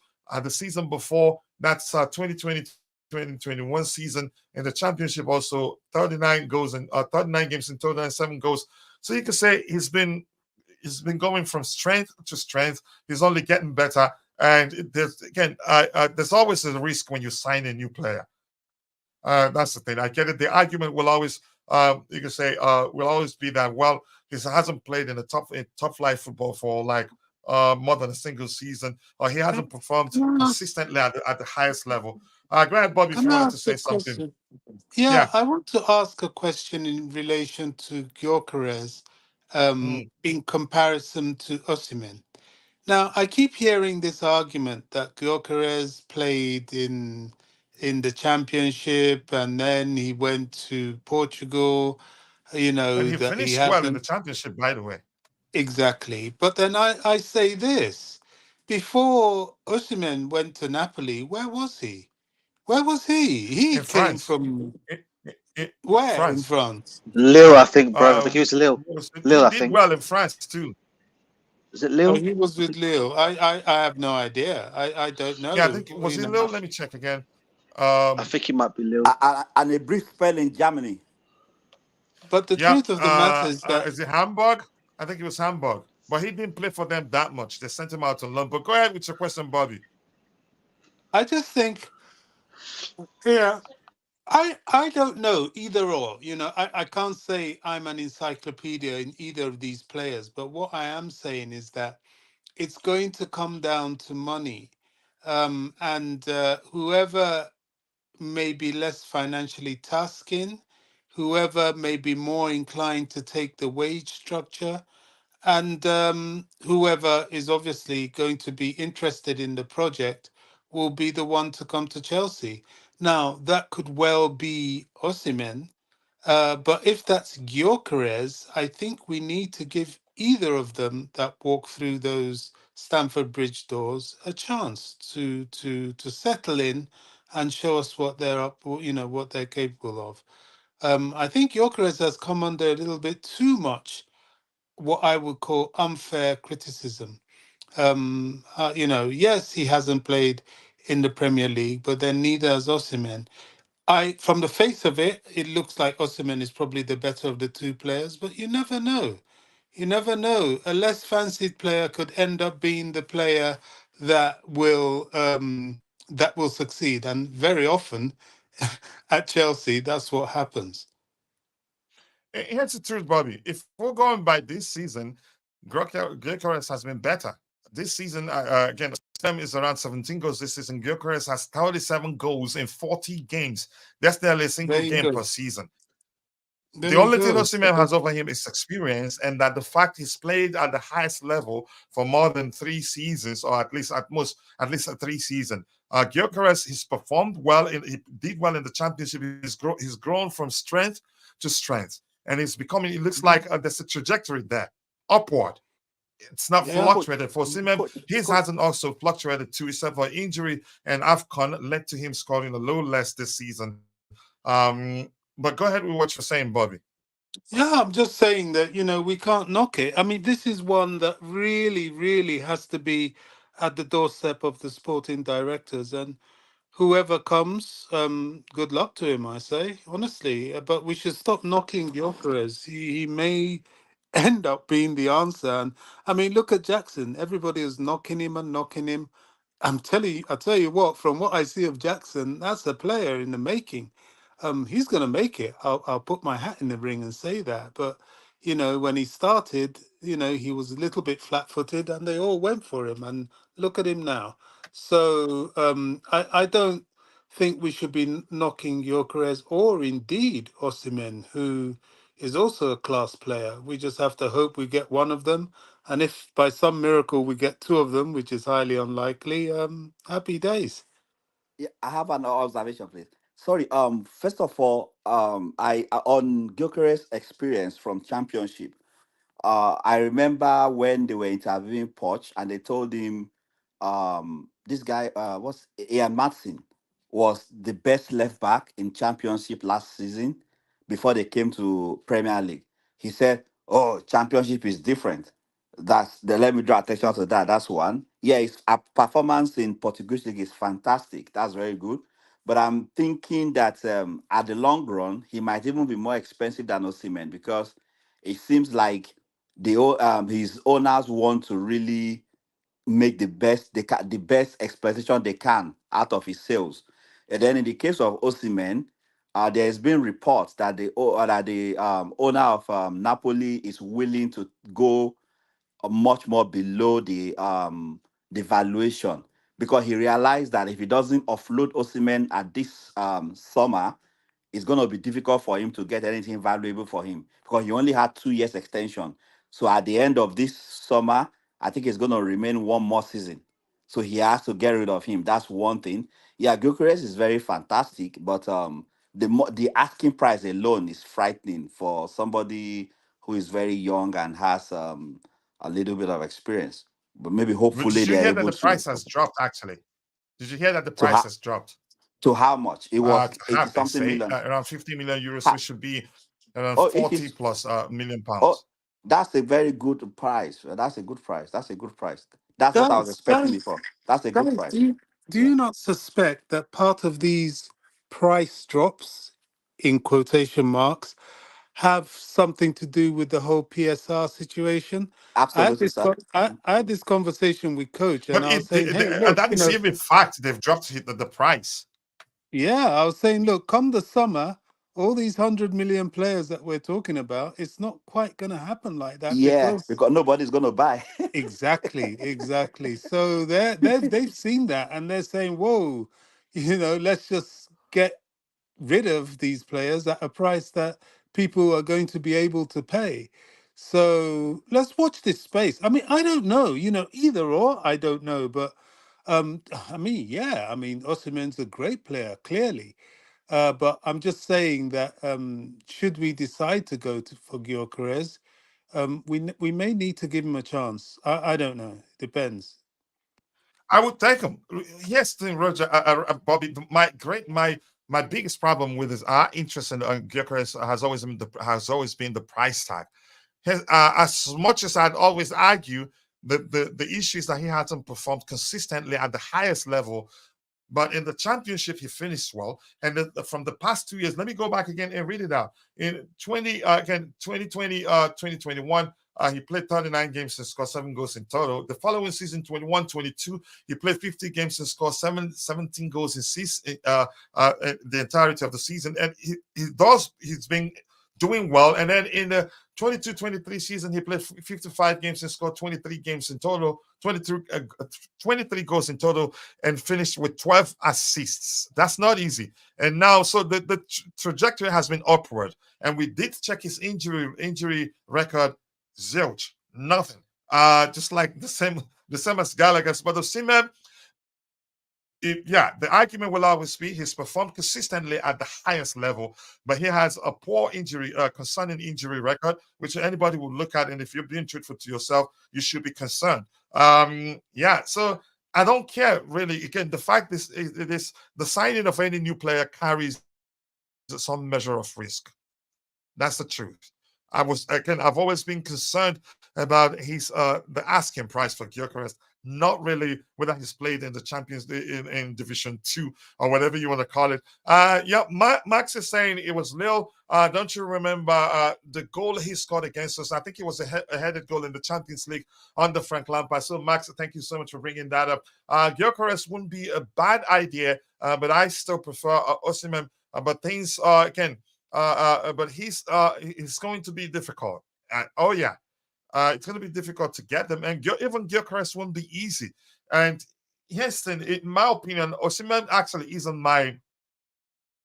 was never my first choice. My first choice was Santiago Jimenez, the Mexican international, a more complete player. If you want to compare him to all the players we're looking at, all the strikers we're looking at, he's good aerially, good on the ball, can create chances, can finish well.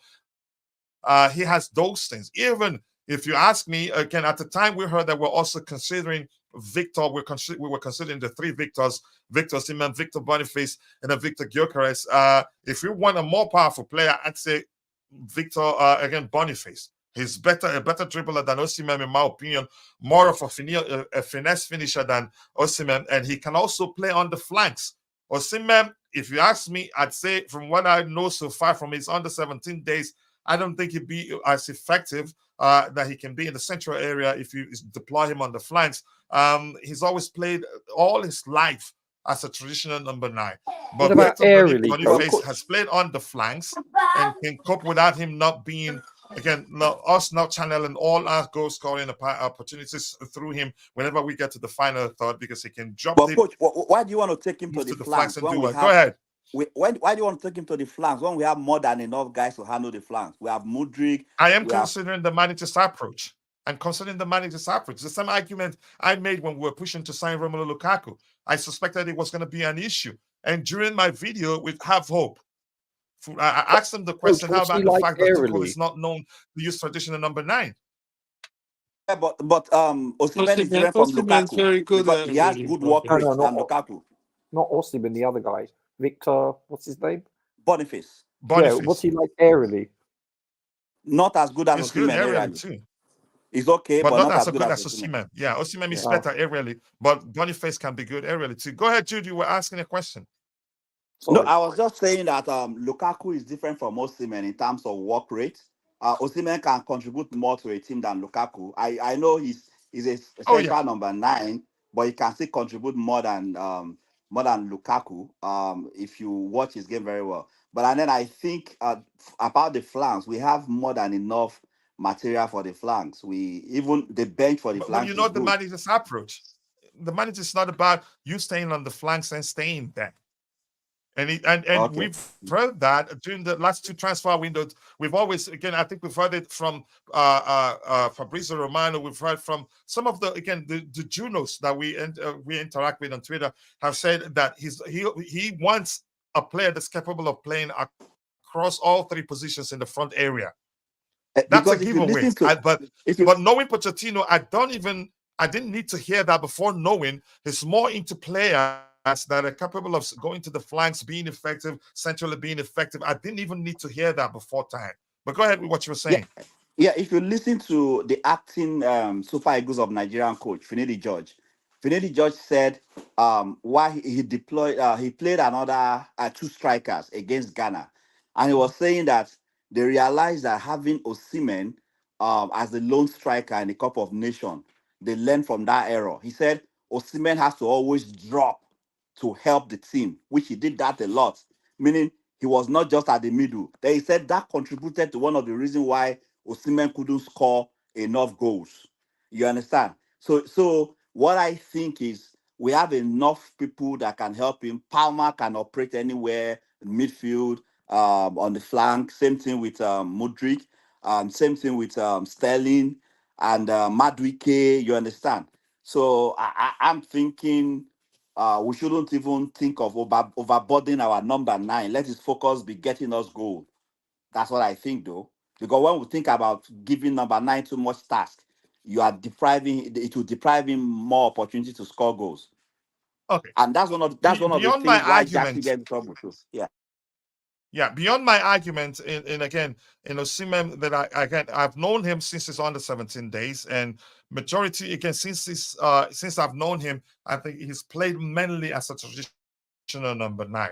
Beyond my argument that probably is not the ideal player for Pochettino. If we had Mourinho as our manager, I'd say get him. In all honesty, I'd say get him. But under Pochettino, I think he will be. I think it probably. I don't think he will be. He will struggle at. Let me not just say he will struggle at Chelsea. I think the fans will expect so much from him, not minding the fact that the way the manager likes to approach the game means that we will not be channeling a lot of our goal scoring chances through him, which will lead to him scoring a lot less than he scored in for Lille in France and for Napoli in 2 seasons in a row right now. And then we'll start blaming him for it. A lot of people won't be looking at the manager's approach. And that's not the first time it has happened at Chelsea. But here's the thing. My point is, let's be honest. Getting him, we're hearing, is going to be difficult. I've seen people also talk about that PSG are more likely to sign him, and I've told them I also don't think he's Luis Enrique's type of player. But chances are maybe Enrique has changed, or maybe believes Osimhen can adapt. But let me ask you this question: do you really think is that Osimhen is good at dropping deep, participating in the game and playing on the flanks, ability to be this man if need be to help the team? Do you really deep down, in all honesty, believe he's good at that, Jude? Jude, you there?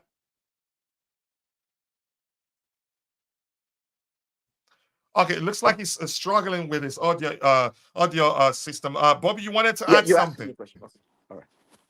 Yeah, go ahead if you can respond. So let's hear you Bobby asked if you me a wanted to add question. anything else. What do you say? Yeah. I was like, do you deep down, do you believe that Osimhen, in terms of dropping the participating in the play or moving to the flanks in a more fluid approach like we've seen under Pochettino, do you really think he's good at dropping deep and participating in the play to the extent that you say he's good at it? Not as you expect, but he did a lot of it with the Super Eagles, and the coach confirmed that that's why he wasn't really available up front. So I know not as much as you described. He can't do that much of it. I'm only saying he's not that poor, because there are some strikers that are very completely poor on doing that, So, but not really fantastic at dropping deep like that, Yeah, and It's a I traditional disagree number with 9. Finidi George. Yeah, with all due respect, I disagree with Finidi George, and the argument actually from Finidi George doesn't really make sense. That he didn't score many goals. I don't know whether that was the language he used, because he wasn't dropping deep. If anything, dropping deep would mean that he's not going to be available when the cross is coming to the box. He had a few chances, but I didn't judge him by that game. I know there's a good player in him. I think the Nigeria didn't create too many clear-cut chances during the AFCON. That AFCON. They didn't create too many. He was just saying that too negative. You can say the overall approach wasn't good for Osimhen, because Mourinho's friend, the Portuguese coach at the time, was being, again, he's more of into sucking up the pressure and hitting the opposition team on the break. But go ahead if you wanted to say something. I thought Bobby wanted to add to that conversation. Go ahead. No, he was just saying that it was better to have two strikers up front. That if they had two strikers up front, that Osimhen was dropping behind to help. You understand? So what he meant was, okay, having two strikers. If another striker has to drop deep to assist, somebody should be.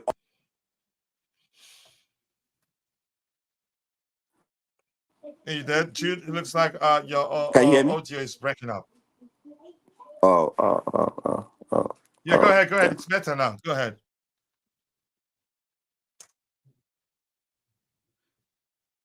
All right, maybe I think he's answered the question, because the conversation is becoming more about the Nigerian Super Eagles, but that's because we're talking to Osimhen. Bobby, you wanted to add something, didn't you? No, I more or less have said what I wanted to in terms of purchase of Osimhen and or Gyökeres. Who are you leaning towards, all are good players, but I hope you guys understand my Do you argument. know, Roger, go ahead. You wanted to add something? That's a very, very interesting question, and I have to say this: I don't know. Yeah. I'm not sure I know enough about them to have a favored one of them. Maybe to have an objective argument about whether or not. Yeah. I mean, I saw little bits of Osimhen in the African Cup of Nations, and I've seen bits of his qualities in the Champions League. He's a good player. I've seen less of Gyökeres. Yeah, I've seen less of Gyökeres, but his statistics point to the fact that he's a good player. So this is why I always say this is one that I will be watching what the sporting directors do, because they are the people that are paid to make these choices. Yeah, look at him. In all honesty, 13 assists, 37 goals in 40 games. That's nearly 37 goals in 40 games. That's nearly a goal per game, and it's close to being a goal plus per game, because it's 0.92 goals per game. That's not easy, and his assist numbers are really high. He's an excellent player, and his thing, I take heart in the fact that he's performed in 4 seasons in a row. It doesn't matter whether the previous 3 seasons are in the championship. You can say they have goalkeepers too. It's not like in the championship he gets in front of goal and there will be no goalkeeper, he just kicks it in. I have come to that. My issue has always been the asking price. Go ahead, Bobby. No, you're right. But I maintain that these asking prices are really not going to be the case come the summer. The purchasing capability of clubs has been limited. Yeah, there'll still be one or two quite prepared and able to spend silly money, but who's going to spend silly money when you don't have to? The financial competition for players will be hamstrung, hence the drop in price. Yeah, but I think from the selling club's perspective, except if they have to, if they have the need to sell players again, and they're in a hurry to sell, if they're not in a hurry to sell, I don't think they will cut down the price. I still don't believe that the price has dropped. Chances are it's all horse dung, in my opinion. Roger, I don't know if you have anything to add to that before I go to DJ, and then maybe again, if we still have time, I'm supposed to leave like in 10 minutes to go pick up my boys and then take them to their violin classes. But let's hear you, Roger. No, sir. Go for it. It's a pleasure as always, gentlemen. All right, let me catch up, and I think there's one question in the chat there. Big up, Kachila. Lukaku looking like a prime Zidane with that assist.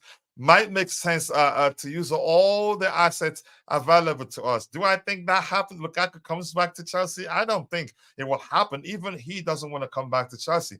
But let's see what happens. Do I want him to come back? I don't want him to come back. And even if he scores 20 goals in a game, I still don't want him to come back. And that's just me. But does what I think matters?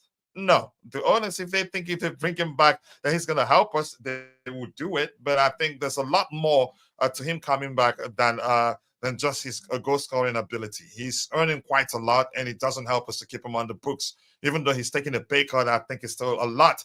I am, the Blue Breeze is saying, I'm concerned about Osimhen's injury record. That's a fact. I love him. And I'd say, again, if we had Mourinho as our manager, I'd say sign him. I think he'd be excellent under Mourinho. But we're not talking about Mourinho. Gyökeres and Santiago Jimenez and even Benjamin Sesko, you could argue more suitable to the way Pochettino likes to operate. The Nigerian and me saying, I'm not into pushing narratives anyway, but you get my point. Is trying to get me to support my bro to get a chance to play for Chelsea. But I do like to look at things objectively as much as I can. But sometimes the bias in me will probably, trump everything else because I'm a human being. We have 60 people watching, 43 on X, only 14 on YouTube, 740 views here in the back end. It takes time to reflect in the front end, and then 23 likes. That's not easy. I appreciate you all. And the new show, again, here's the shows we have. We still have the Blue Alliance show. The format of that after several meetings have changed. That includes hosting with other channel owners. Then we still have the daily Chelsea roundup, but this is called the Chelsea check-in show. It will be again whoever that's available. But there's a specific format designed for it. I have to bring in a lot of people that are interested to be part of it. But let's see what happens. Hopefully, I'll get help. I really do need some help. And Gabby, is that Gabby? Is that Shades? Nice to see you. I hope you're doing well. Let's see what else we have here. Keep dropping the likes on the stream, people. The likes do go a long way. Constantine Dante isn't here today. Other than PSG and CFC, is there any other top club in the market for striker? I don't think so. Maybe Arsenal too. Arsenal in the market. Yep, they're looking for a striker. They're also interested in Gyökeres. Tottenham Man as well. United, Tottenham, and probably Liverpool when they offload Salah. Yeah. And Real Madrid. When Salah leaves, I don't think they want to offload him. Maybe, I don't know. Yeah, and although they have quite a few strikers waiting in the wings, but there are a few clubs out there. Obviously, different clubs have different levels of need. I think Chelsea has the highest level of need, but your Real Madrid, although Real Madrid will be out of the market once they get Mbappe. But yeah, there are clubs out there looking for strikers this summer for sure. You could say whether Liverpool goes for a striker depends how what's his name, the incoming manager, if he decides again, because what's his name, Jurgen Klopp, he's one of those managers that usually don't go for your stereotypical number 9s. He's one of those managers. So, but if the manager comes in with the same approach to football, and what's his name? The kid they signed for 90 million from was it Benfica? What club did it in Portugal? He's been quite unlucky. He's done everything right. Is that Darwin Núñez? Is that Darwin Núñez? Yeah. If he comes Darwin good, Núñez, yeah. If he comes good, well, the other guy is he Colombian? If two of them come good, I don't think they'd be spending again. They'd be going for a player like Osimhen. Yeah, Luis Diaz. Yeah, both are. Yeah, if they both finish the season well, I don't think Liverpool will be looking to sign Osimhen. It would be just wasting money. Go ahead, Bobby. You were saying something. Yeah, they've got Jota as well, although he's injured at the moment. But they have quite a few in reserve. So and yeah, quality, Bobby. They have quality. They do. They have quality. I think, just let them start firing on all cylinders. Yeah, which just really leaves PSG and Chelsea, the two really interested in Osimhen. I mean, Arsenal could probably. I still don't think PSG will sign Osimhen. Just remember, I said that. Okay. Because I know Luis Enrique. Osimhen is considered your stereotypical number 9. He's not that equipped to be considered beyond anything else. As much as I think he's a good player, I don't think he's Luis Enrique's type of player. But chances are he's changed. You never know. But we'll find out. Just remember, I said that I don't think Osimhen is Luis Enrique's type of number 9. But that's just my opinion. But you know what, Kachila? You have a point there, Kachila. Shall I tell you why? Because I think people are forgetting a player that PSG actually signed, and he doesn't seem to be getting into the first team at all. And that's the kid they signed from Benfica, the Portuguese kid. Hey, Kachila. And I think personally, he still hasn't been getting an opportunity, has he, since he's gone? Yeah, is it Ramos? Ramos. I think he's going to be Ramos is probably the perfect replacement. Luis Enrique type of striker. Yeah, that's who I think is probably going to be the replacement for him, unless it's PSG that are pushing for Osimhen rather than Luis Enrique. So that's an interesting one. That is, but Ramos is just wasted for me personally at PSG.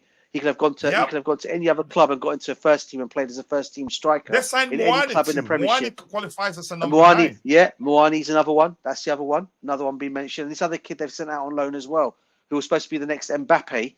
They signed him from. I think he's gone on loan in somewhere in Germany. I can't remember the kid's name. All I know is Newcastle wanted him. Sent him out on loan.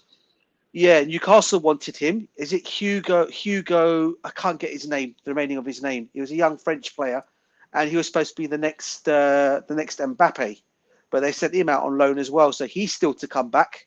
So they have got some players to come back. Is it Ekitike?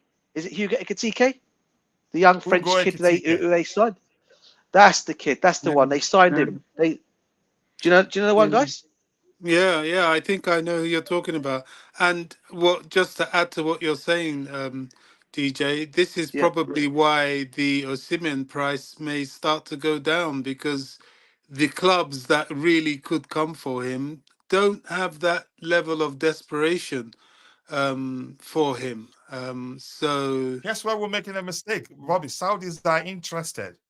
They did come with 100+ million bid at the time. He didn't want to go. Yeah, but Osimhen is, he's relatively a young player. Will he go there? Well, I don't know. Maybe he might, but I have my doubts. I think he would like to hang around the top flight clubs in Europe at least till he reaches 30. I don't know. I'm no oracle of fountain of knowledge with Osimhen, but you're right. The Saudis are always a threat, but summer will tell, Coach. Summer will tell. We'll find out. And chances are we'll probably go for Gyökeres or maybe the West Ham United kid, a 20-year-old kid that hardly plays for them, that we were linked with the move for him at the time. I couldn't stop laughing. Big up to you to CAA Mafia, and I see you. I hope you're doing well. Sorry. Coach, is no one high on Sesko? Benjamin Sesko, I like him, but it doesn't look like we're interested in signing him. I like him, and IBZ would throw a party for signing because he's been calling for us to go for him. Sesko is good, I like and him. He's still just 20. Yeah. And And you know what thing? You know one thing, Roger. Chances are he may well be the one we end up with. But go ahead. Let me find his numbers. Actually, let's round up by looking at Sesko's numbers. Go ahead, Roger. Because Benjamin Sesko, I think his release clause is like 43 million euros, something around that ballpark. I mean, by today's, he's the cheaper of all those guys. Yeah, by today's prices, I mean, this is a steal. I mean, I can't believe I'm saying that. It's obscene money, and yet by today's standards, that's pittance, which tells you how crazy the world is. But I'd actually really like him. My only thing is, A, he's not tested. Yep. I mean, in this league, which is a huge concern, let's be honest, because it's a gamble. And B, listen, he's 20, I believe, or 21. He's really young. And, Sesko is 20. But he's big, powerful, and I like the fact what he does aerially. But it's a gamble. Yeah. I think, honestly, I don't care who the player is. If they haven't played in this league, it's a gamble. And in this position, number 9, I'm talking about. Because there's always a measure of risk for any player you sign, any new player. Yeah. But especially this bloody position. And especially for this club, because we've splashed the cash on how many occasions, and it just hasn't come to fruition for us. It has been a failure for the most part. And let's be honest, the vast majority of our acquisitions in this position have been flat out failures by definition. So this is what concerns me. You know, I would prefer... Yeah, Benjamin Sesko's transfer fee, Roger, I'm looking at it right now, £30 million. What is it in euros? Do you know? 30 million euros, so to speak. 30 million euros. So that's not the official thing. This is they estimate this. This is just an estimation from the site I'm using. I'm using footystats.org. Chances are probably around 30-40 million euros, but this one says 30 million euros. But go ahead. Yeah, for some reason the number 43 sticks in my mind, but this is an old mind, so quite erroneous. Maybe that may well be the asking price from the club. This one's just an estimation. He's big, strong, powerful. He's big, strong, powerful, but he's not league proven, and this is my number one concern. Fact is, though, I believe last time I looked up his information, he doesn't have an injury record, but I don't know. I'll be honest with you. I'd like to see what David Datra Fofana does for us, because he's lighting it up. And he gets a chance to, because he's playing for, let's be honest here, he's not exactly playing for the 10 times European champions. He's playing at a club that is struggling in this league, and yet he's getting opportunities. He's scoring once every 2 games, which, you know, I think he's only played like 9 times for them or something. I mean, that's a pretty good rate of return. That's not bad. And yeah, it's only... And the goals he scored and easy goals. Yeah, and it's the quality of his goals that has really impressed me, not the numbers. So, Roger, do you not think it's because there's no expectations on his shoulders because he's playing at a team like that? Honestly, I rate him. I like him as well personally. Yeah, I like him as well personally. If he can come back and see what he can do, but I just think at a team like where he's at now, there's no expectations for him. I would love him to come and get into the Chelsea shit and do well for us. I think that's what we all know. We're lacking a number 9, and I think if he can be, well, I'm gonna say he's going to be the answer. Because again, but then my question will always be the same question: is if we end up getting like a Sesko in, do we add another kid to what we've already got, or do we need to bring experience into this setup? This is why I keep on looking at like a Victor Osimhen to come into the team because of experience at 25. Yeah. That's the only reason why I'm looking at it. Nothing more. Nothing against the kids. Well, you know what it is? It's not just experience that I think we're missing. It's the leadership. It's that you look at a Keane, you look at a JT. You know, they don't want to lose in tiddlywinks, let alone a bloody football 100%. Game. These people are 100%. Driven to the point where they're obsessed with winning, obsessed with capital letters. You know, they live and breathe. They don't tolerate mediocrity, and that's what we're missing, that kind of alpha male. They could be 20, you know, if you have a 20-year-old Roy Keane or a JT, that's better than a 25-year-old you know, average Miller the player. It's the character of the player that's also important as well as their experience. But I get what you're saying. But listen. How much did we buy Fofana for? Like 10 million. It was like 13 million euros. That's probably why we don't rate something like that. Well, see, that's a good thing because he doesn't have the pressure where that shirt is heavy for him. You know, he wasn't. We didn't buy him for 80 to 100 million pounds where he's feeling the pressure, so to speak. You know, he doesn't have that much pressure. Just quickly. Last season, Sesko played 48 games, scored 21 goals and 5 assists. Then 21-22, 14 goals in 48 games. So he's in an upward trajectory. Sure. But this is Bundesliga. Yeah, he's been scoring consistently season per season, and you wouldn't even know that he's still 20 right now. But go ahead, what you're saying. Yeah, but you know what though? The Bundesliga scares me. Listen, you get people like Werner, you get people like Nkunku. And now I still believe Nkunku is legit class-wise. When you look at him, he's a cut above anyone else we have. He oozes class and skill. But it's just that league, you know. No disrespect, it's a one-team league for the most part. And so the transition playing in this league. Listen, Germany has great technical, good players, but it's not as physical. It's not as fast-paced. You know, you understand what I'm saying. It's a different league, literally and metaphorically. And that bothers me because it's easier to play in this league. My point in case is Jordan Sancho. Look, he struggled in this league, but look, he returns back to the Bundesliga and he's bloody Messi-esque, you know. A lot of players like Werner, you know, I'm gun shy. That's all I am. I'm gun shy. Yeah, I understand. We are getting Gyökeres to say CAA Mafia. How do you know that will be the case? Kachila, do you like Nigerian shawarma? I like shawarma very well, but please let me talk football here. The reason why I chose Osimhen is tall. He's tall and rugged, but there's more to. Again, I'm not saying he's going to do bad in the Premier League. I'm just saying, given the options we have, again, I prefer other options to him. And given, more importantly, the managers, what I know to be the manager's preferred approach, except if he's changed. And I don't think he's changed. Gyökeres will be cheaper. So that's who we will get. I think there are even cheaper options like Sesko.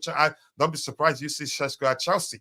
I hope you boys will do well. Again, they will do well. They enjoy it. It's that time of the year, Jerry. Nice to see you, bro. Again, we need to talk as soon as possible. His magic, you know, Mauricio Pochettino, I hope he proves that's magic. I'll take it. That's the truth. Okay. Thank you. Keep dropping the likes on the stream, people. The likes to go along with. Yeah, Mafia says I want Julian Alvarez. Good luck getting him. You're not gonna get him, and he's playing even more now. Give me a second. It's on a block calling me. It's tax period. Let's see what else we have. Keep dropping the likes on the stream, people. The likes to go along with anything else to address. I don't think we need a striker. Judging by performances of February and March, we need to address left back and left wing with quality and backup. I think we have a decent forward. I do think we have a decent forward, but that doesn't mean we're not going to go for one. We may well go for one and still sign left back in those positions you mentioned. I know we do.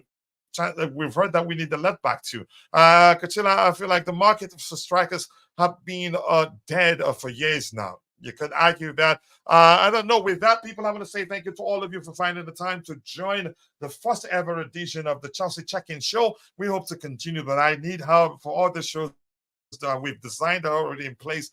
But yeah, I can't do everything alone. As a community, I will put up again. And if you're interested, you reach out. We'll talk about the compensation, whoever you are, and we capable of helping you with equipment so that we can grow the community even bigger.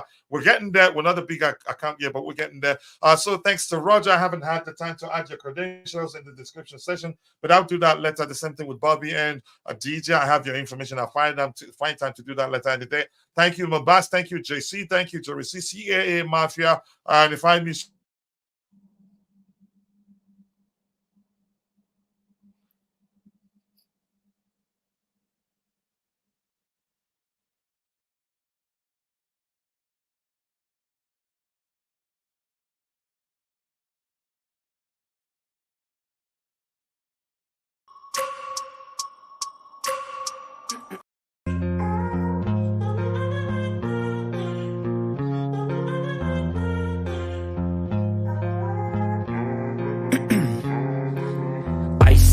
lanes. I've been driving this train, years in this lane. There's no stopping this flame, cause I came to the game and I changed it to play how I like, rearranged it to my own domain. Yeah, I got what it takes, made lots of mistakes, taking shots, skipping breaks, feeling lost, feeling great, popping off, singing straight, never stopped, never changed. All the squad here to play, and I've got something to say, yeah. I work hard each and every day, I get lost in the words I say. I don't push pause, no I push play. I won't stop till I make a change. I withdraw on the things I make. I turn flaws into flawless traits. I build tall, never capped in space. I won't stop till I hear him say, oh, oh, la, la, la, la, la.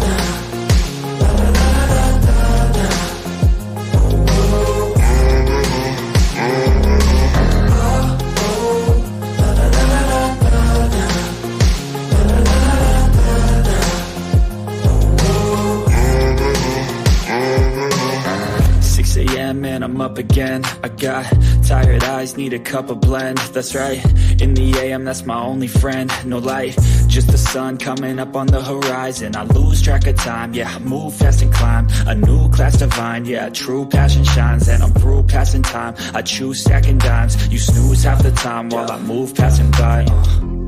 I work hard each and every day, I get lost in the words I say.